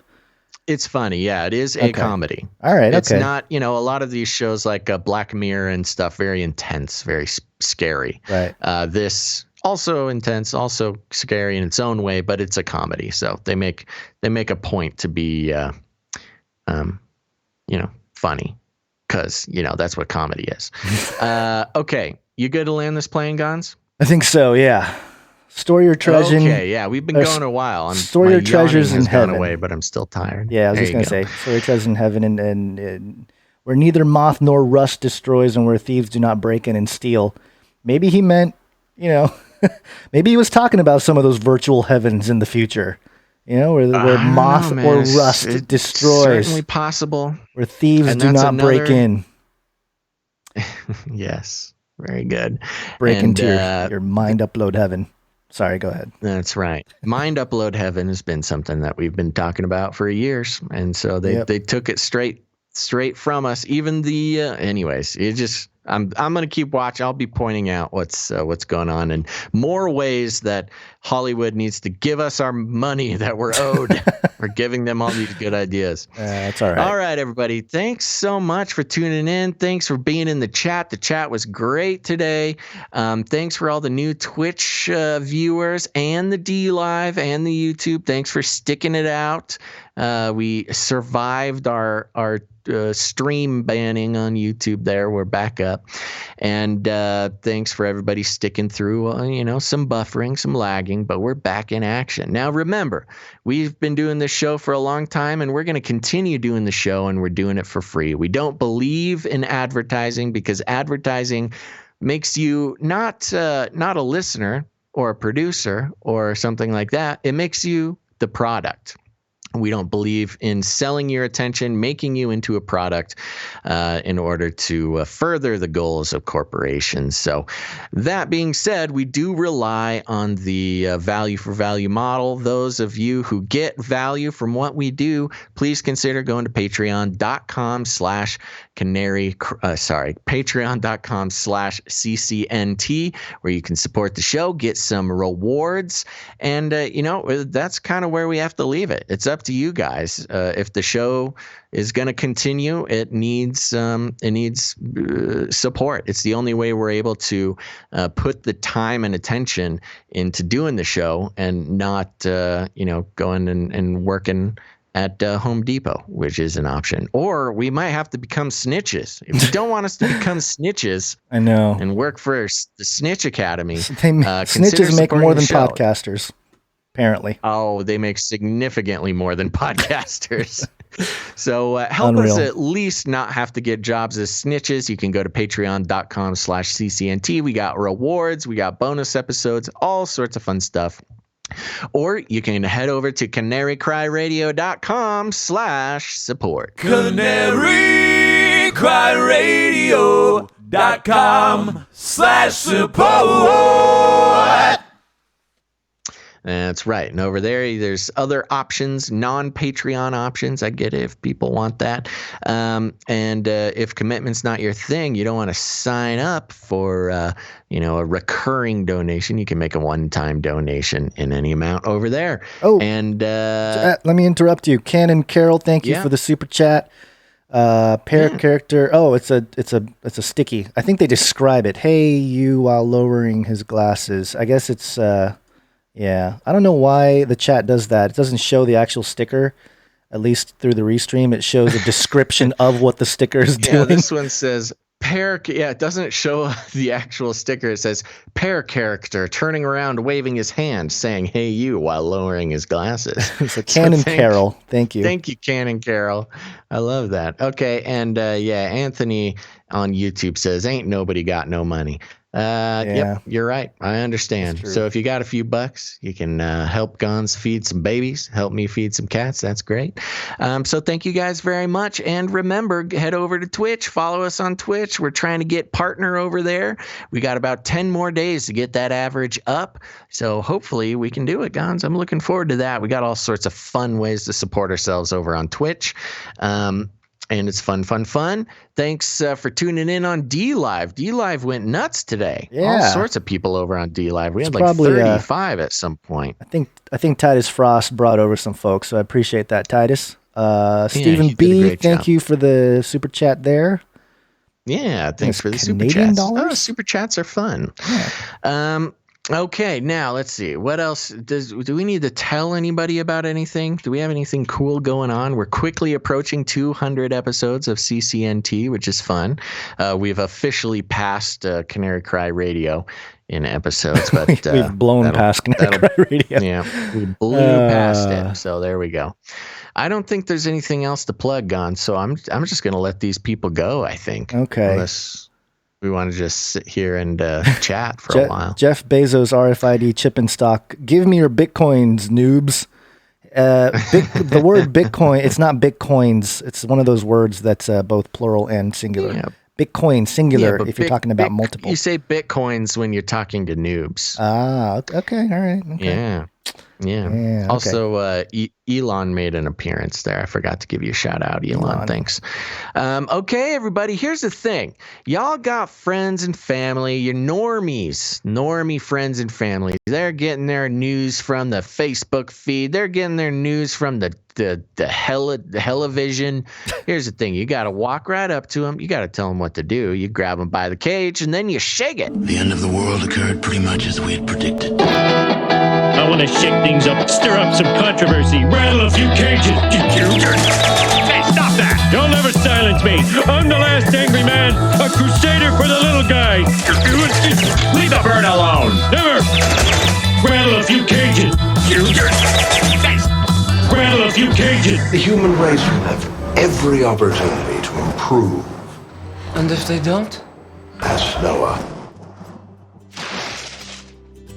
That's right. Ask Noah. You got friends and family, they're still getting their news from the wrong places. Go ahead and grab one of these episodes or an episode on iTunes or Spotify or YouTube or wherever you at. Send it and let them know where the good stuff is. And that's right here on Canary Cry News Talk. Remember, we are streaming 3 days a week, Monday, Wednesday, and Friday, as long as the Lord permits it. And so hopefully see us this coming Friday. We're going to be trying to get going sometime between noon and 5. So keep an eye out on your notifications and your email, because it'll let you know when we're going live, folks, and you do not want to miss it.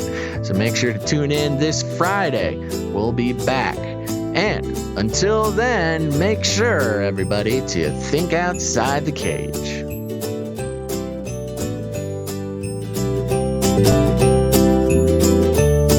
Look it up.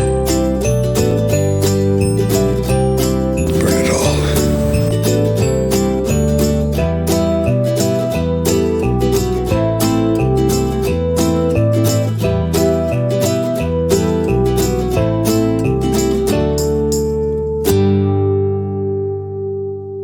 I want to shake things up, shake things up.